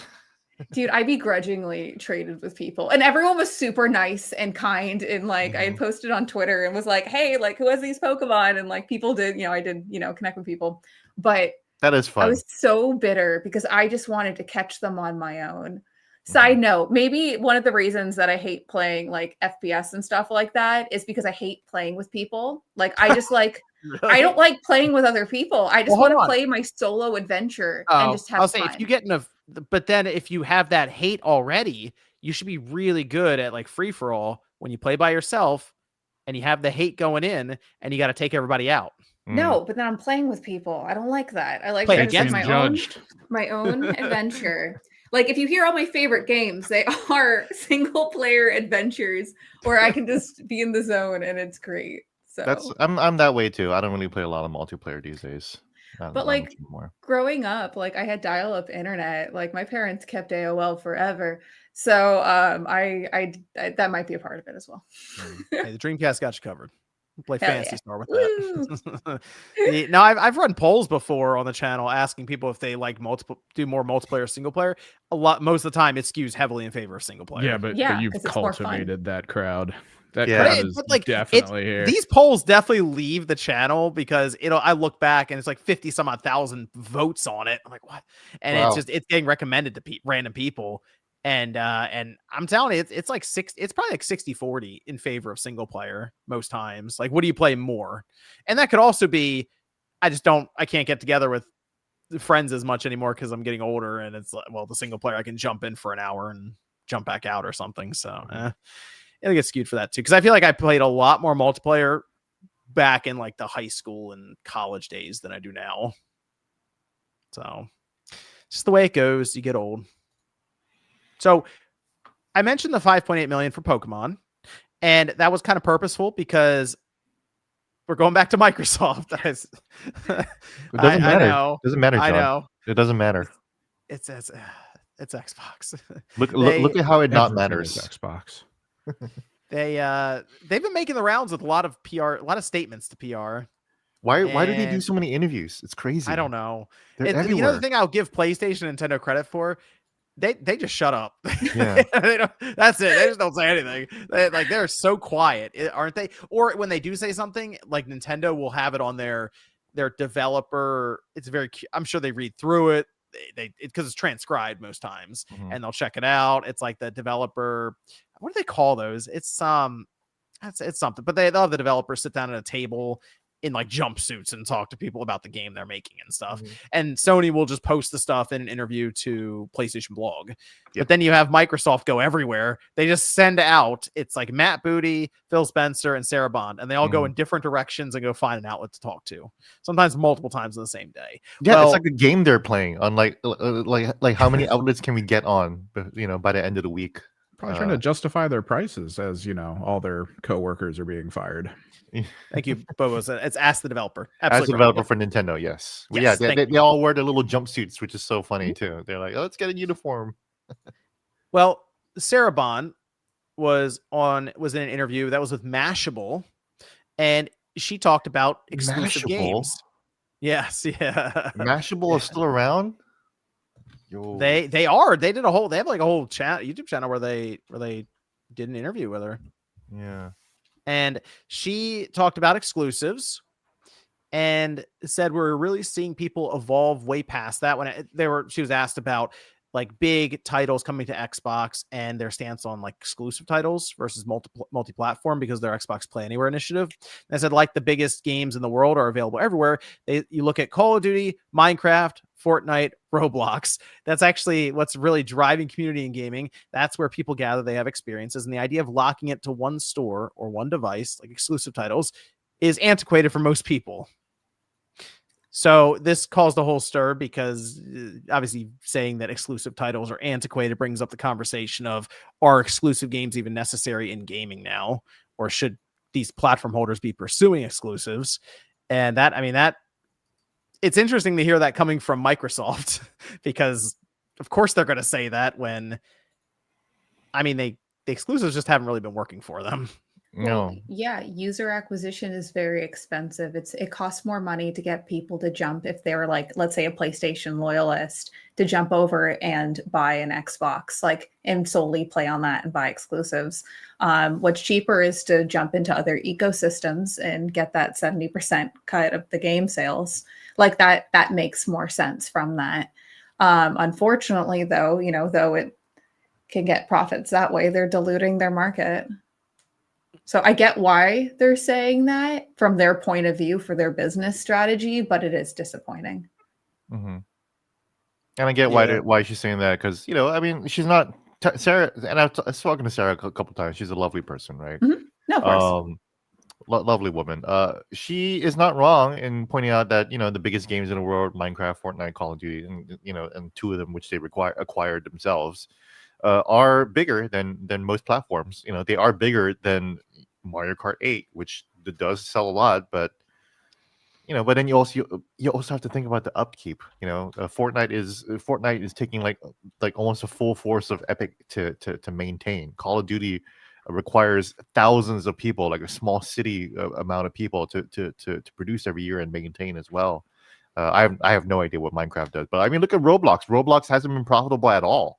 But of course, Roblox has 100 million users daily engaged. But how are they making money? Very, very, very, very diffically, I guess. Child labor. Yeah. They have legions of children making child labor, content. pedophilia. I was literally waiting for you to make the comparison of it takes a small city for Epic to do that, and legions of children to operate Roblox. Oh, there you go. Yeah. I was waiting for that joke. Oh my gosh. Yeah. Well, legions of children to produce content for them in Roblox. That's exactly what it is. But how do you make money off the back of child labor that you're not that you're kind of paying them for anyways? I don't know. But exclusives don't matter because Pokemon only sold 5.8 million. Pokemon only sold half as much as the entirety of the Silent Hill series. Did you see that Silent Hill app? Yeah. Marked 10 million total for the whole thing. Meanwhile, Pokemon Sword and Shield sold that exact amount in a week, in 7 days. So you tell me which is more profitable, the multi-platform strategy of Silent Hill or the single platform strategy of Pokemon. It is, I will say, it is difficult to see that statement, and then we see Nintendo, or you can even say Sony, with how they're rolling with the PS5. Mm-hmm. It doesn't really seem like it's selling consoles right now is not a problem for Nintendo or Sony.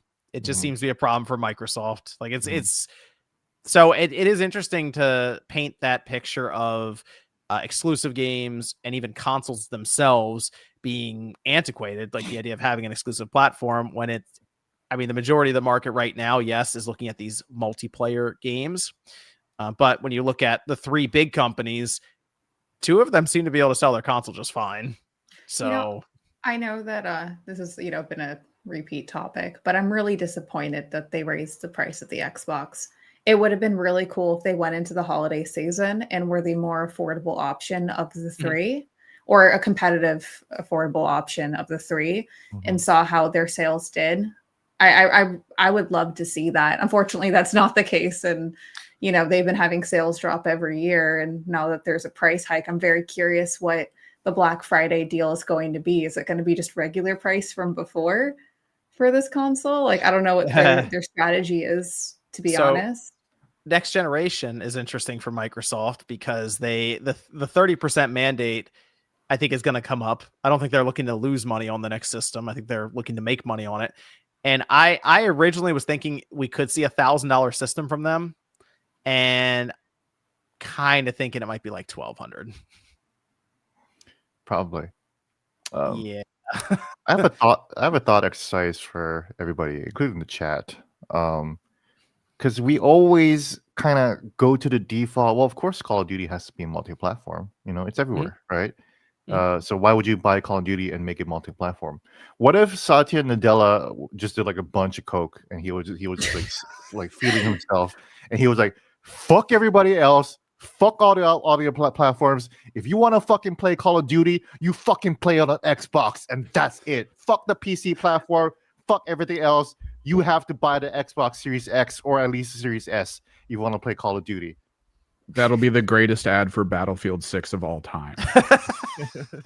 That'll hit the 100 million number instantly overnight. Well, I mean, I'm wondering like how addicted are Call of Duty players really? Like, would you really just jump ship to Battlefield 6? If they're sitting in their house right now with a PlayStation and they see that, it's much easier to drop 70 than all the money you're going to need to spend to go get Call of Duty on another system. I still think there would be a spike in Xbox sales, of course. Some would just be like, all right, I guess I got to go buy this thing. And how many of them probably, especially like if they're a whale in Call of Duty and they spend a lot of money on this stuff anyway, well, okay, I got to play the next Call of Duty, whatever, that's fine. You'll have some, I'm sure, more casual people who go, all I play is Call of Duty, so I kind of want to play that. But Evan's right, you probably would have some people just seek out alternatives. And they may even have data for that where they said, hey, would you play Call of Duty if it was only on Xbox? They might have had data on that too. And then someone said they tried that with Halo, and it's like, but nobody's addicted to Halo. Halo is not even close to how big Call of Duty is. Like, not even in Halo in its heyday it is that popular. Let's be real. Halo sold was massive back then, but compared to now, it's just nothing. What do you guys think is the, like, if you had to pick one game or franchise right now, one franchise, I've kind of already thinking about two that are probably going to get defaulted to right now. But if you had to pick one, you right now could create a system, and we'll say it's like a PS5, Xbox Series, it's like that level, PS6, Xbox, whatever, triple X system. It's that level. You can pick one franchise, and that's what's going to be your launch game. It's exclusive, and it's going to drive sales for it right out of the gate. What would you pick? For PlayStation or what? I'm sorry. Your own system. You've created it. It's the Gene system. You've created it. And we're talking like it's the same price as everything, and then we get the exclusivity. It's comparable. It's comparable. You pick the game. It's your friend. Like, you've now created, like, it's your Mario or it's your God of War, whatever. Okay. You know, for Sony or Nintendo or something. You pick it. I've created GTA 6. Yeah, like that's on the Stilia box. Yeah. I figured GTA would be the thing. I would pick I'd pick Fortnite. That would be Fortnite now. Exclusive Fortnite. That'd be interesting. See, that's the same thought exercise I had with Call of Duty, except that Call of Duty has like multiple other games to like latch onto, which kind of makes it weird, right? Oh, so you'd be talking more like the Fortnite launcher thing that has others. Oh yeah, that's mine. Yeah, the whole thing. The whole kit and caboodle of Fortnite. I'd pick 2019 Fortnite. I'm going good. Back. I have like the level 99 Fortnite. That was good. I was addicted to Fortnite back then. I loved Fortnite back then. Yeah, I got the 2019 Fortnite. God, I was so. Dude, I've spent thousands of dollars on Fortnite. I was a big time Fortnite. Oh no! Wow. Yeah. They got you. Yeah. Have I told you about when I went on a quiet weekend, a quiet retreat, meditative weekend with like a bunch of Catholic friars? I ran up to the hills of DC with a bunch of friars, and we were all going to do a silent retreat together because I just really wanted to get offline. Like I just like unplug.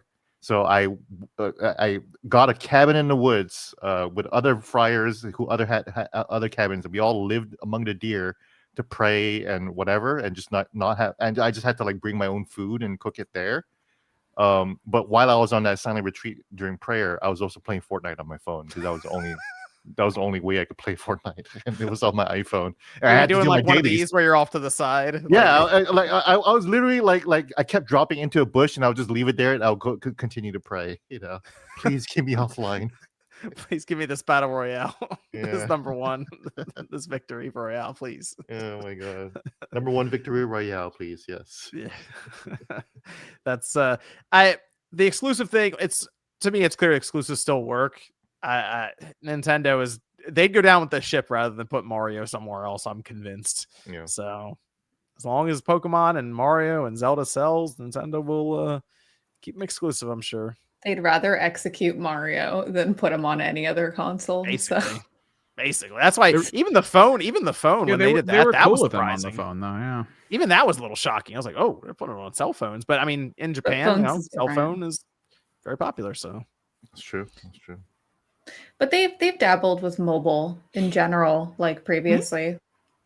Like I know that the Game Boy connected to like mobile service or something like that, like for like special events for Pokemon. That was the Celebi event we didn't get in the States, and I'm still bitter about it. Sorry, I think about that sometimes. Got to get the Game Shark for that one. Yeah, no, but they had this whole event, okay, in Pokemon Silver and Gold. I think Crystal too, probably Crystal too, because that came out later. But anyways, yeah, and like you would connect to the internet, like or cell, like it was like a cell attachment or whatever, and you were able to have this special event where you got the GS ball, and then you would be able to find Celebi in the forest, and it was cool. Do you guys know about that? I know about that. No, I just got Darkrai from their basic stuff that everyone was able to do. Okay, never mind. We had the person at the school who had the link cable, and we had the person at the school who had the Game Shark, and the Game Shark person was way more popular. Oh, interesting. It was Game Genie for the originals for us. Game Genie, yeah, for RH. You gotta go with the cheaters. The cheaters always win. Always win. I remember the cartridges like this. It's the Black Game Shark cartridge, the connectors, and you put the game in upside down attached to it. Dude, I love Game Shark. Color. Game Shark for the PS2 and GameCube were crazy because like Game Shark, you had to have like that memory card that you can plop into the memory card slot for the cheats. So weird. The N64 one was cool because like there was a cheat for like Ocarina of Time where you could just like fly. And I think that's funny because that's a debug thing for skipping around fly cheat. And I was just like, oh man, they were able to unlock that. That's awesome. That's cool. I never tried that. Wow. They had the cable you could plug into your computer too, because you could send updated codes to the Game Shark cartridge for the N64. Yeah. Medallion says Bleemcast. Yeah, I remember the Bleemcast too. Holy crap. That's crazy. I have a couple of those discs downstairs right now, actually, for the Bleemcast. Yeah, I love Game Genie too because it came with those thick books full of codes. Yeah, it was attached in the back of it. You'd have to flip down the face, pull the book out, and find your game. Yeah. You know, we had to read back then. You know, it's interesting. I'm learning about all the things that the kids now just don't understand or confused about. Wired controllers is probably my favorite one so far. Cheat codes, no idea what those are. Wild. Don't know. Don't get it. Don't understand. I'd explain to them like, no, you put in a combination of buttons and you'll get infinite health or something. And they're like, what? I don't get it. You just sit them down, make them play Contra without the code, then with the code, and then that's it. They know. I'll get it immediately. It's quite funny learning about all the things that they just don't. That's like obvious to us. They just don't get it. I wonder if they're like, oh, so you're programming the game with the controller to do things? And I was like, yeah, I guess it's kind of what it is. Nah, devs hated their game difficulty. There you go. Well, no, it's for testing. QA was weird back then. Let's see. This is from Space Samurai, who says, "Hey everyone, I have a question. Is emulation or downloading game ROMs legal? Will I get in trouble with my internet provider, specifically about games that aren't being sold anymore? I use ROMs for fun, by the way." Well, most likely the FBI will kick in your door if you download Pokemon Red on the Game Boy. Yes. No. People go back and forth about this. It's harder to make a case for games that just aren't available anymore, and you got to go to eBay and they're $300. So it helps that you already own the game too. So yeah, but most likely if you download it in your own house, you're probably not going to get a phone call. But you'll be fine. You'll be fine. I have been huge into emulation in the past few weeks. Actually, like I've been kitted out. I've been kitting out my Steam Deck with just all kinds of emulators, and it's been such a blast. It's really gotten me really appreciative of the PC platform. I think people are looking. I will say, I think more and more people are looking at emulation right now with Well, ROMs and stuff because you of had the that price great of video games. recently because you tweeted at me like, oh yeah, someone can just make a $70 kit and just with a bunch of emulators and you'll just be fine for like fucking 30, 40 years. Forever. And then you made that video exactly on that on that topic, and that was useful. I was like, I might just make myself a little emulation console. That could be fun, you know. Yeah, people don't. These are things that like Evan and I have known forever, and it's one of those things where you just kind of assume you're like, oh yeah, people know this stuff too, and I'm like, oh maybe this would help somebody, and it's just you get the Office PC, the little tiny Office PC that doesn't look like it should play games, but it can actually play all the games. It's hilarious. So it's but it works well. It looks like a little console that you put under your I didn't think that to find something that just looks like a little console that you can just have as like a desktop or whatever, but yeah, that would totally work. That's right. That's why I like the Steam Deck, obviously, because the Steam Deck is very console-like. I should be getting my ROG Asus Xbox Ally X pretty soon too, so I'm pretty excited to give that the $1,000 one. So I'm actually pretty excited to give that a test run too. Need that Steam console. That's what we need. Come on, Valve. We do need a Steam. We do need a Valve machine. Yeah. Johnny says, I haven't been keeping up with game news. Waiting to hear more about Perfect Dark. That's Xbox's ticket right there. Oh, man. It's looking good. It's looking good, Johnny. TJ says, what's a good power precision screwdriver? Tried to clean out my PS5 last night, but once I got to the 43 screws, my Hyper Tough kept giving out and wasn't having it, so I just stopped. I think that's...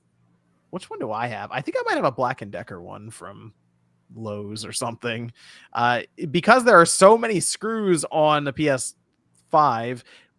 Sometimes you have to stop and charge the thing. I will admit, it's so many screws. Not doing the Harbor Freight anymore, where the bits would just wear down after 2 screws. You know, Harbor Freight opened. That's like 10 minutes for me, and I know I'm old, because I'm like, oh, cool, Harbor Freight opens. Man, you know it's bad, but yeah, Harbor Freight's awesome for that. You go there, you get power screwdriver for like $10. With bits that never strip. I don't even know what these things are made of. It might be adamantium or whatever. I don't know. They never break. Claw says it looks more faithful than the 2011 remaster. That's for sure. I was trying it again today, and I still switched back to OG graphics after a bit. Yeah, that the Halo remaster thing they did, this does look better, yes. It does look better, yeah. Yeah, I will say that much, that the CE anniversary or whatever that they did before, it just wasn't it. I used the OG graphics, definitely, for sure. Pickle Rick says the Halo PS5 is reverse of what Halo Infinite did. Single player first? I don't know. Yeah, single player first. T-Joe says, just to attach to my first super chat, I lament what Amy Hood is doing to Xbox and its games. I predict the microtransactions and all that stuff will only get worse. Like with the Halo multiplayer game, you'll definitely see a lot of microtransactions, yes. Infinite's pretty expensive, isn't it, John? I don't know. I haven't played Infinite in a couple years, so I don't know what the store looks like.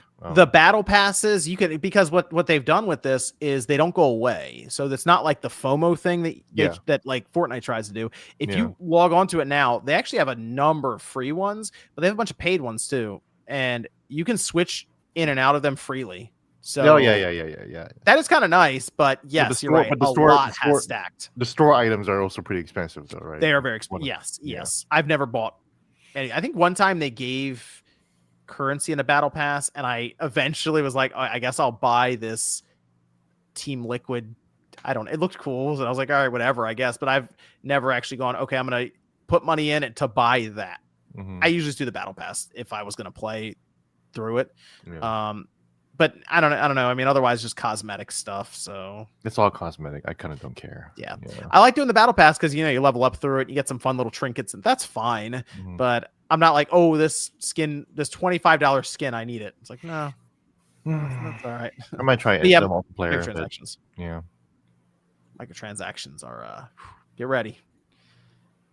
Sonic says Microsoft should rebrand the gaming division. Something like MS Gaming, covering publishing, Game Pass, etc., with Xbox as a product line. What do you think? Yeah, waiting for that day. Because the name X, if this is true, then the name X, if Microsoft is getting out of the console business, the name Xbox doesn't make any more sense, because Xbox was supposed to be the box with DirectX in it, and now that there's no box, then there's just X Gaming. And they'll just have to fight Elon. Yeah. Oh, great. 1v1. Yeah. Like, yeah, because I'm still thinking next generation they're going to do that weird that like PC hybrid thing for their console and let third parties work with it too. So maybe it is Microsoft gaming. I don't know. Mm-hmm. I mean, Not if they sure make how that that works. PC hybrid, then yeah, that's still an Xbox, I guess, right? So Yeah, it's still such a. I feel like it's gonna be a confusing message, but I do want. I'm really looking forward to trying that ROG Ally X though, because I am like really deeply interested in like the Windows first, like gaming first Windows platform, and see. And obviously, it sounds like. Have you seen Giant Bomb's video on it, where they spent like 90 minutes updating the thing live on video? oh, I have it.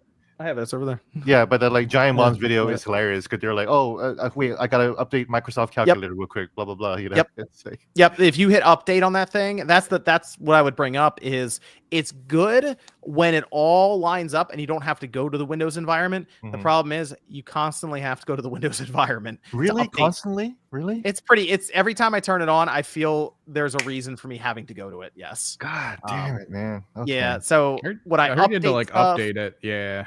When you whenever because it'll yell at me about something. I'm like, I gotta do the driver updates, or it's pretty consistent. Now I will say when I play ball pit, and I start that up at night, and it's a quick jump into that, we're good. When I have to then start exploring a bit, and it wants me to update the Xbox app and do it, then it starts to fall apart a bit. It feels very obvious that there is an overlay on top of Windows when you're using it. Oh, so it's like this half step. They're getting closer, and I feel like this ROG Xbox Ally X will eventually get that big update that turns it into a console-like experience, but it's not quite there yet. Yeah, SteamOS had some issues too at the start, but it was pretty console-like and very like it's only one update since the beginning, so that was nice. Other than your shaders and your proton layers and everything like that, but otherwise it was pretty good. So I don't know. Hopefully it gets there.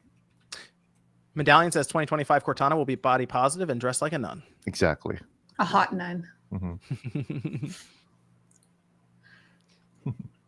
Johnny says Celia is a solid 10. Thanks, Johnny. I think it's pronounced Celia. Celia. Yeah. It is Celia. Oh, Cilia. Yeah. Cilia are the hairs in your nose. Fun fact. Cilia. This person must have only 10 of them. Cilia. There you go. Deported Sicilian Gamer says thoughts on Colin roasting Smash GT to his face for shameless, inaccurate right-wing grifting. Did you guys watch that video? Of course. I feel like the entire. I watched that. I feel like social media posted like 18 clips, and it was constantly scrolling for all of like, what was it, yesterday night? I don't know. At one point, the whole like timeline is covered in these clips. Yeah, my feed was like riddled with it. It was interesting. It's like that was apparently a very large event that was going on at that time. I watched it live. Colin hadn't slept for over 24 hours before he did that too. What time was this at? Put the anger in him. It was at 11 p.m. Eastern time, so it was really late at night. He had no sleep, and he decided to go on and yell at JT for about 2 hours. So what's crazy is that's Colin, when I did that Sacred Symbols episode with him, he told me that like at night is when he plays his games. So he took time out of playing games even to do that. That's crazy. Well, he probably needed to get some sleep too. So he probably needed to just get all the energy out and then finally go to sleep or something. But yeah, I also play games late at night too. I play like I usually don't start playing until like around now, until 11 p.m. actually. So. But yes, Colin is very into the sales stuff. So he's typically pretty well read on that. So it's not going to go well in debates against him for it. He knows more than me. That's for damn sure. So he's also been covering forever. Like exactly. He was like, oh yeah, I got a GameCube from the office at one point back in the day to do guides. I'm like, oh my gosh, that's forever ago. Yeah. Jeez. Yeah. No, he worked directly with MPD. I have no experience with any of those numbers. Period. So that's outside of my field. The most experience I have is when they would leak them on NeoGAF, and then occasionally people would send them to me randomly. Zoop says, "Why does OG Cortana have toes, though?" I don't know. That's a good question. Cortana made by Hideo Kojima. No. Yeah, right. Demonic Brawler says, "Wonder if Rockstar will make 30% with GTA 6." Yeah, I'm pretty sure they will. They make a lot of money. It would be Rockstar. Yeah, there's a reason why GTA 5 is considered the most profitable single entertainment product of all time. Yeah, Shark they're gonna- cards. well, that too. Shark yeah, cards, that's yeah, possible. and fuck me, I bought a shark card too. I have bought Did you? I bought the biggest ones once so I could buy the DeLorean because I was like, Also- there's no way I'm playing the game enough times to afford a flying DeLorean, and I did it. Also, bulk banning people off of it for cheating, and then they just put the game on sale and they just buy it again. Hey, I mean, good That- strategy. It's That's that, right. that and Overwatch. That was one of their core incomes. Mm, Oh my god. That's Well, smart. get into that 30%, guys. yeah. always. Everyone worried about PlayStation being unchecked now, but wouldn't them releasing the handheld make them butt heads with Nintendo now? Yeah, kind of. Yes. Yeah, that might be it because that is the concern, is that the competition is going to pretty much go away then. But funny enough, it seems like Microsoft would release the expensive system and Sony will. It's still be expensive. I'm actually kind of thinking Sony's going to get their system out at 600. The rumors are saying that the PS6 won't be a powerhouse, right? And then but Xbox is going to be try to do that, which is interesting because it's like when Microsoft released the Xbox One X, Xbox was had a little energy going to it, you know, and Mhm, it was they did. exciting. And that was a good machine. That was an exciting machine. It is, yeah. Um, It's so you can actually put the mechanical hard drive that's in there. You can actually change that out for an SSD, and Microsoft provides the update to do it Yep. officially. Like Yep, you can yep, just yep. do that. Yeah, So- it's still a good machine today. You can Mhm. still rock with it today and still have a decent time. Yeah. You can find those on eBay for like $120. Oh, really? One I might X? just get another one. Why not? That's actually a video I was gonna do in the future. Was I got an SSD, 1 TB SSD, and changed it out. It does 4K. Technically, it works well enough. So. Yo, that's crazy. That Yep. could be fun. Paul Gale says, if Gene liked the Bayonetta vid, wait till Sundays. Hey, what's up, Paul?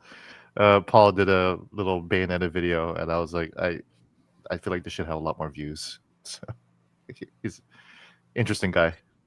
Oh, what was the video? Bayonetta, obviously. What was Yeah, it, like, he does like this day in history, and then it was last week or whatever, earlier this week, where it was like the release of Bayonetta 2, and Paul dressed up as Bayonetta, and he did a little pose, and I thought that was really cool. Hell yeah, Paul. Hell yeah. Yeah. Claw So, says, yeah, if all Xbox shuts down, what happens to the digital libraries and online infrastructures? By the way, John, ever thought about an appearance on Defining Duke? I'm open to appearance on Defining Duke. I know Maddie. Those I'll hop on libraries there if you ask me. vanish. Xbox. Oh, the digital that is a concern right now. People have built digital libraries for the last decade plus. What happens? Well, I will tell you with Google Stadia, they refunded me for everything.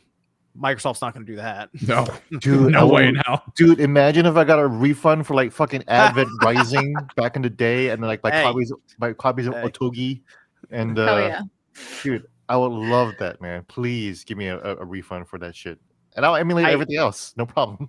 I think what they would do is probably just keep it on PC, and that would be that. They'll just link it to your account on PC, and it'll just be on their Microsoft store, and they'll just keep that running until the end of time. Yeah, everything's an Xbox, guys. Your games are safe.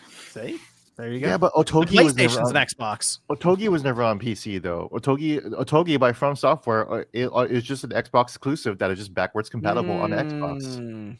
So See what they need to do is they really need to release that like emulator that apparently is being worked on right now. they for need next to do that. gen. They need They need an actually, Xbox emulator for PC. Yeah, they need to actually. Yeah, like, if they do that, yes, and that'd be wonderful if they do create an Xbox emulator that retains our rights and licensing for the games that we bought, which is a lot of hard work. So that probably won't happen. So can't wait for that future. Let's see. This is from Demonic Brawler again, saying, "What do y'all think of PS5 exclusive Code Violet?" I don't know what that So- is. Yep. So I didn't know what this was either, and I quickly Googled it, and people are trying to figure out if it's an actual game or not. Oh wow! Oh. Is this Apparently, another it's one of throwaway? those. People are unsure, and I don't know. This is one I had to look into before I comment further on it. I see a woman pointing an assault rifle at a T-Rex, and I'm like, Top Reddit post: Code Violet may be a trap. well, Right. well, let's check out this announcement trailer. Let's see. This is from Kitsuk says, Gene, I never beat Violet. My eyes. I don't blame you. It was a little tough to. Like I said, it was vomitous. It was. I don't blame people for feeling a little sick or wanting out of it. Man, this Code Violet video is awful. Well, Superman says Brett said he wants to be. Oh, we get Brett on the show. I thought I talked to Sean about that. You have Brett on the show. Oh, Brett, yeah, Brett's cool. Yeah, Brett. Callan Shaw says, "What do you think about ZA being kind of a platformer?" Wasn't expecting that. Yeah, that's a little interesting. You can jump between the buildings. You can have like a little glider and everything. Hold on a minute. We all saw in the beginning of that game how they tell you that you have a glider with your little thing. They just tell you to jump off the building. They give the person down there is like, just jump. And your guy goes, okay. You jump off like a 4-story building. Okay. And the thing stops you at the last second.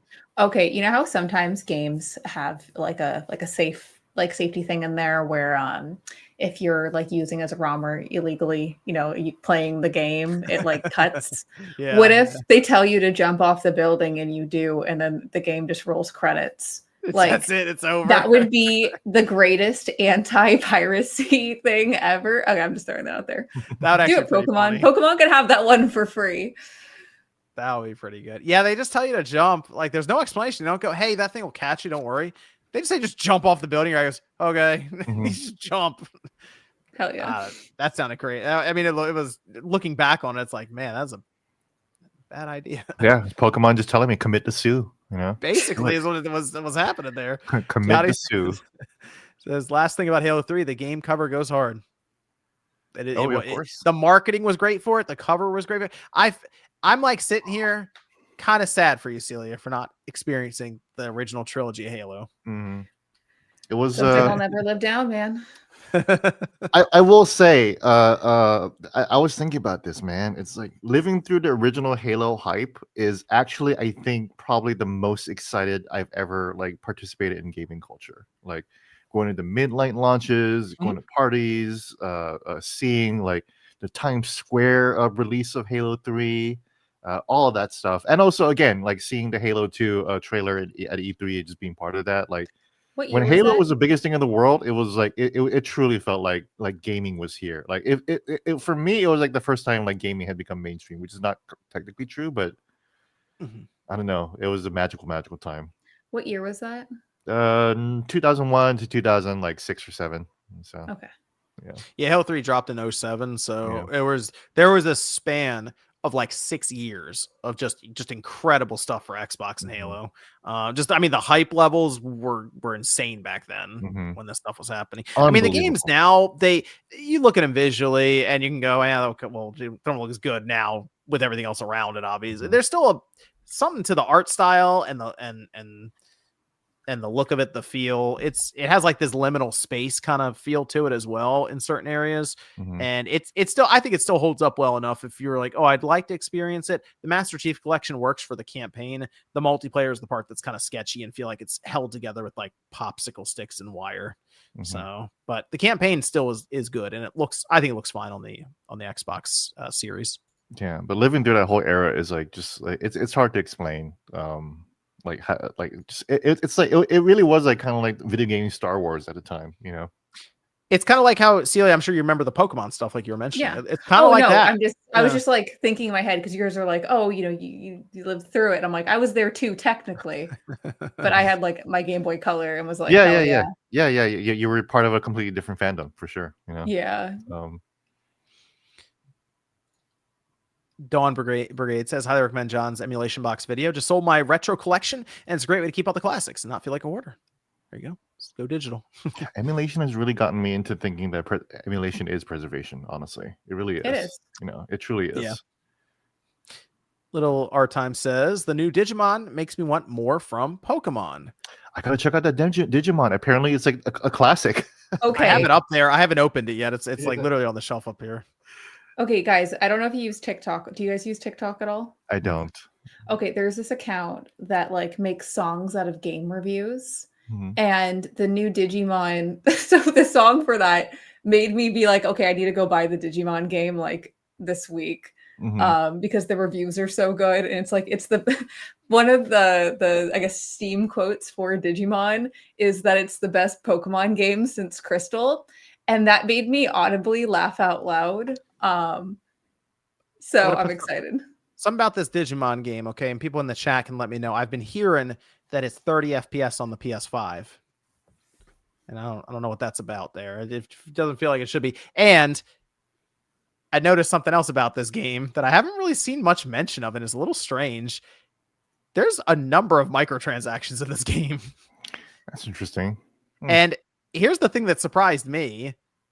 One of the microtransactions, when I looked at it, it's a dungeon where you go and it lets you level up faster. Hell yeah. You know what?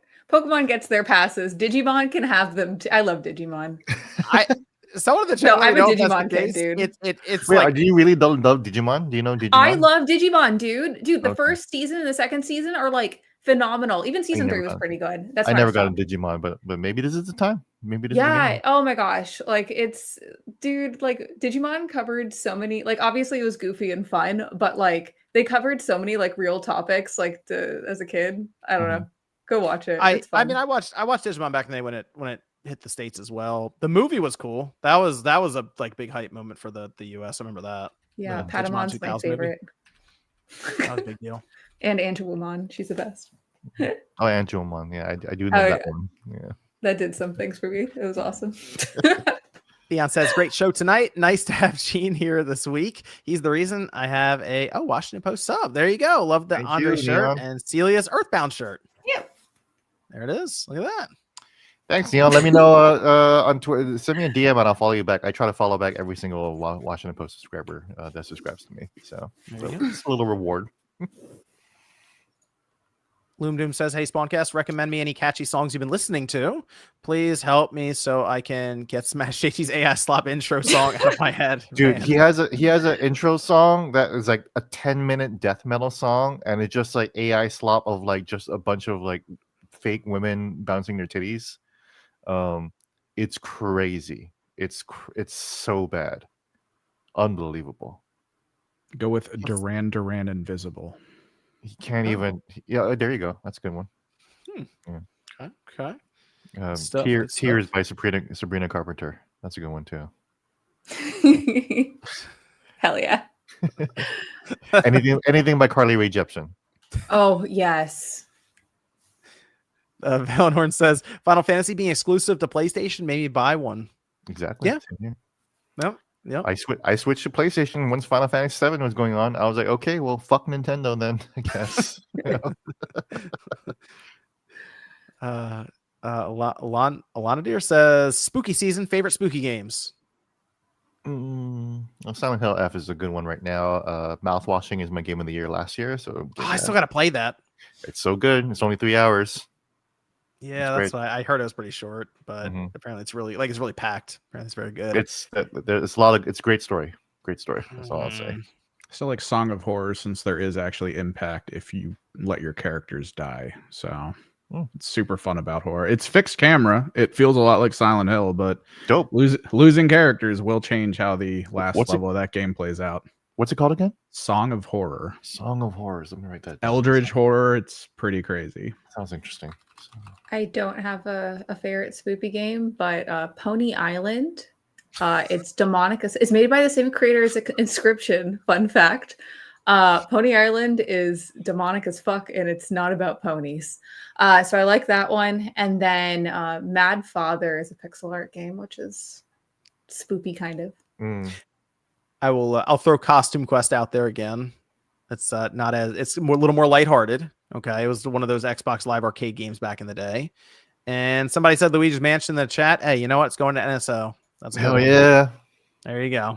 Make it happen. Luigi's if you haven't played it yet, completely worth it. Yep.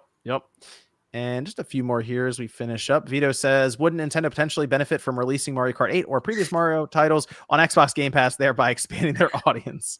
You're rage baiting, man. Yeah. Yeah, there's this indie game called Super Mario Bros. Like, I know you haven't heard of it, but like it's pretty obscure, but like maybe Xbox should pick it up.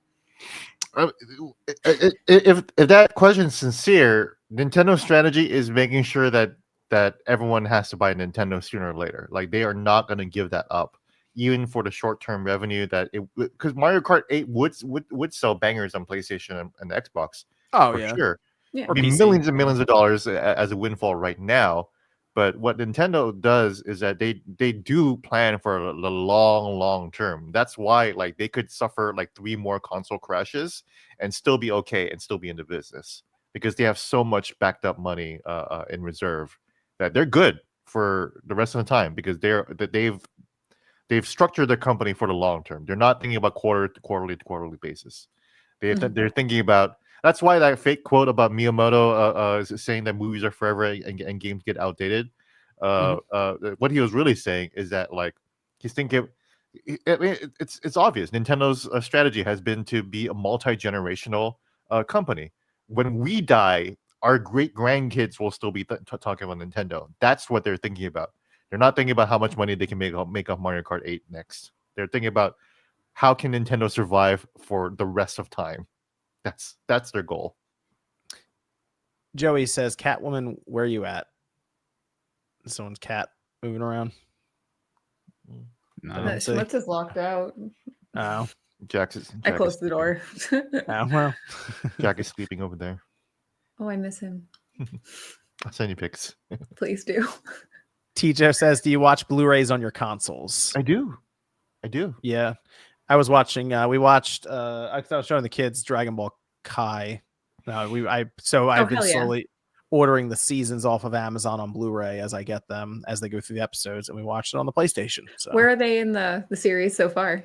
they have gotten up to Cell, and I'm trying to figure out because early Cell, little scary for 6-year-olds. Trying to figure out how to kind of go around certain scenes.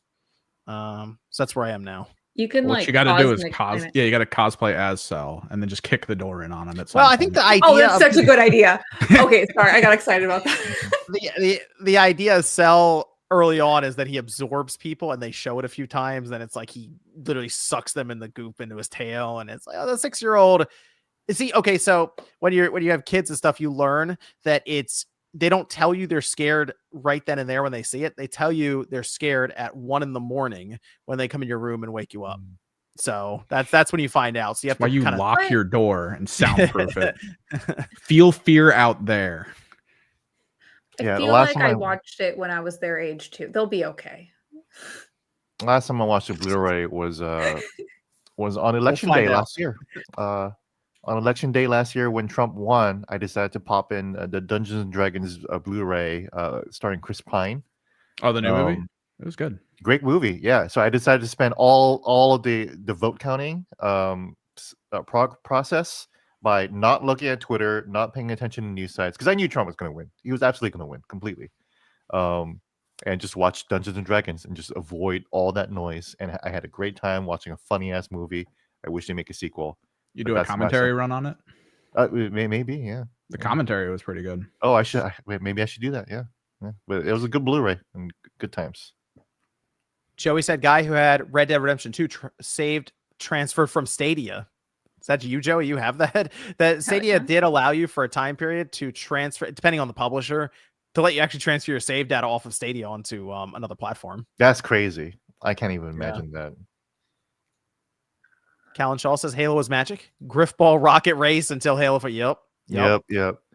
Halo 4 had a decent story, but the campaign wasn't good. I hate the Prometheans as an enemy form. And the story was good, and it could have just ended the whole trilogy. It could have just ended even Master Chief's story. And then Halo 5 decided to fuck it all up, and unfortunately, like they John, they keep writing themselves into their corner, or like they don't know how to write themselves out of like these stupid little situations that Master Chief gets into. It's weird.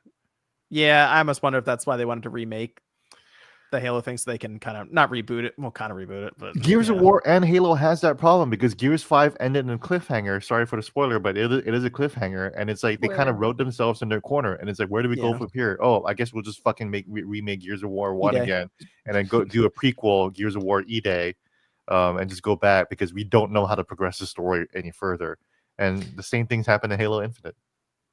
Claw says Halo 3 was blamed for bad movie sales that weekend. That's how strong it was. That's right. I Move the completely market. forgot about that. Yes, and you know, fun fact, I worked at the Honolulu Star Advertiser when Halo 3 came out, and it was I put Halo in the Hawaii newspaper. There was a whole beautiful spread, a multiplayer map, and everything like that. And I felt so proud to be the local newspaper guy and putting Halo in our local newspaper for our community, and the kids loved it back then. So Good Kid says, Celia, glad your camera is still working. So I figured out what the problem was Oh, after okay, all good. of these years. So basically what happens is when I click on StreamYard, my camera goes to 480p and it gets fuzzy. So I have to go Okay. in the camera settings and then, bump it up a bit, and then my camera works. There it is. Okay. Like That's what this I whole did. Here. time. Yeah, no, you reminded me because I was like, oh, There it's you go. shitty. Yeah, Oh, yeah. yeah, Okay, look. wait, hold on. The retro filter. Yeah. There it is. Yeah, Yeah. dude, I can, like, we are Oh, like it is retro looking. Those things were like the 90s. Yeah, it's true. I CRT know, scan. man. Yeah. It's your guys' turn. Join us. Using Switch 2 video chat right now. What we doing? Exactly. Oh my How god, did- dude. I have how did I you have the do camera that? right here. I never You gotta use go into this the thing, bro. settings. I the little never settings use this symbol. thing. I see the settings. You got to change the resolution. I'm going 360. Yeah. Oh, do it. I just did it. My camera's no, just you not bad. Yeah. No. Fuck you. That's what my I'll go 360 right now. This is me in 360. It kind of looks better. I don't know. It's Yeah, weird. wait, I'll hold go. I'll on. go 480. There we go, and all the way back to 1080. Okay, yours didn't 480? change. Boo. Yeah. Okay, 360. Cyclonus says, hey guys, thoughts on Ninja Gaiden 4? Loved it. Beat it a couple days ago. I'm on chapter 12 right now. It's a long So, game. It's a little too long. Yeah, it seems like, I mean, it's the thing is, even the main character that you start as, I'm like, Oh, he's just, it's so funny. There'll be like some crazy, world ending thing that's happening. He goes, whatever. He just keeps going. That's what he does. Yeah. It's Yeah. so like boring and edgy, dude. Like it sucks. Well, I mean, Yeah. that's classic Xbox. That was It what is. the whole Xbox was built on when it first came out. The combat's How good. edgy can we make this? Combat's good. Combat's good. Platforming, a little sketchy. Combat, very good. So Not a fan of the Sonic Adventures grinding rails forever and ever kind of thing. It's fine as a pace breaker, but like I don't think you're even at that point yet. But like it just keeps going. Like they just keep doing. they it, did some earlier on, but I mean, if there's more, then there's more, buddy. Like get ready. It's just like levels and that's what makes it feel longer because I'm just like going on autopilot, dodging these things in a linear fashion, and it's just not fun. And then. But that's Platinum Games, though. Platinum Games love to put like stupid little mini games in there for no reason. Bayonetta 2. It's like, make sure the last boss is a tribute to a space harrier. And it's like, why? It's like, shut the fuck up and do it. Let me go around here as we finish up. I will check Streamlabs. Thanks for reminding me there. Gene, where can everyone find you, sir? Yes, you can just find me at the Washington Post. You can find all my work there, washingtonpost.com/people/Gene Park, or just Google Gene Park Washington Post. You can follow me on Gene Park on all the platforms, X and Instagram. Follow me on Instagram. I'm trying to look good there. I have 11,000 followers, but I could always use more. So I have everyone linked down below in the description as well as we go through if you want to check anyone out. Thank you, sir. And also, you can check out my Silent Hill F review pinned on my X profile, where I interview a female therapist because I felt like that a horror game about a psychological horror of a woman should probably have a woman's voice in there and talk a little bit about it. So good stuff. Yeah, I saw this interesting twist on the idea of a review for that. So good stuff. Mhm. Over on Streamlabs, JC Frat says, been listening for a few months now and first time listening live. Hope everyone is having a great night. Shout out to JC Frat. Celia, where can everyone find you? Yeah, you can find me on Game and Talk. It's a podcast with Josie Woe and RGT and sometimes Nate. We talk about games and stuff, and I'll be streaming tomorrow, probably around like for 5 p.m. Pacific Standard Time. I don't know what I'm going to stream yet. I was considering Earthbound. That's why I was like, I'll wear my Earthbound shirt today. I'm thinking about it. We'll see. So I do that. And besides that, I'm on X. I'm Celia B with 3 E's. And I'm also on Instagram. I'm Kosher Gamer on there. But I talk more about retro game collecting and I share a lot of cat photos. Let's see. I want to be on Game and Talk. Yeah, dude, come on Game and Talk. Yeah. Like we'll plan something. Yeah, I haven't really spoken with Josie that much. It'd be fun. Oh, Josie's great. You'll love her. I like her video content. It's actually pretty cool. She's getting better and better these days too. Yeah. Really good she's stuff. You should set it up so it's you, Celia, and Josie, and then just tell Sean to take a break, take a night off. We'll take it from Watch here. some wrestling. You Go can watch some wrestling. We'll take it from here. GG for the night or whatever. There you go. GCJ, yeah. Yeah.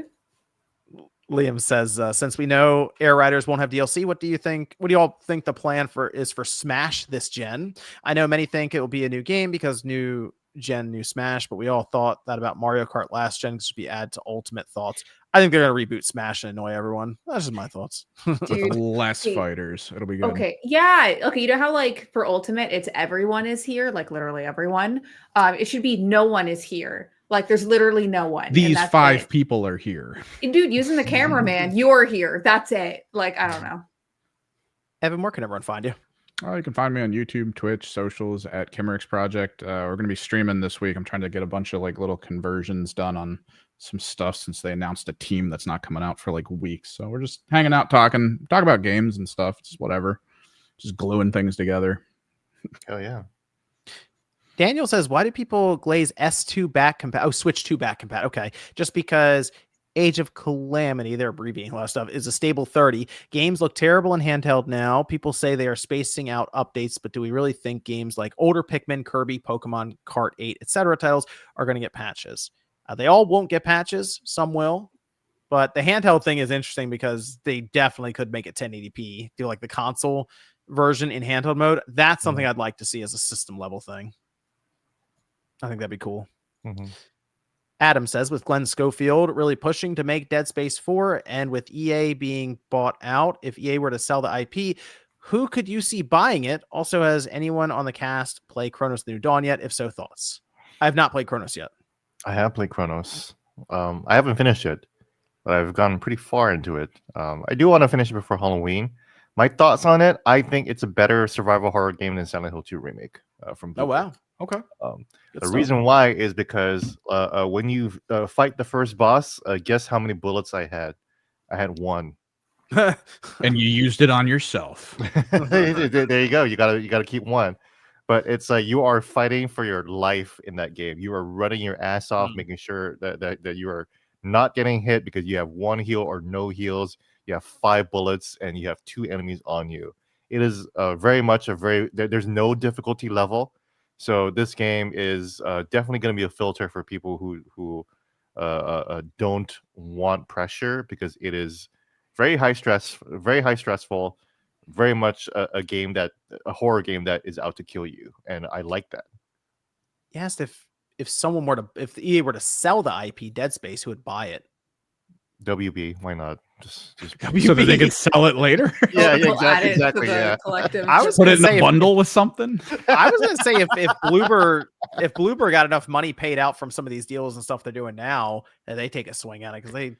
Bloober might take a swing at it, but Bloober does their remakes, but they definitely want to do their own stuff. They still want to do their games, which is nice.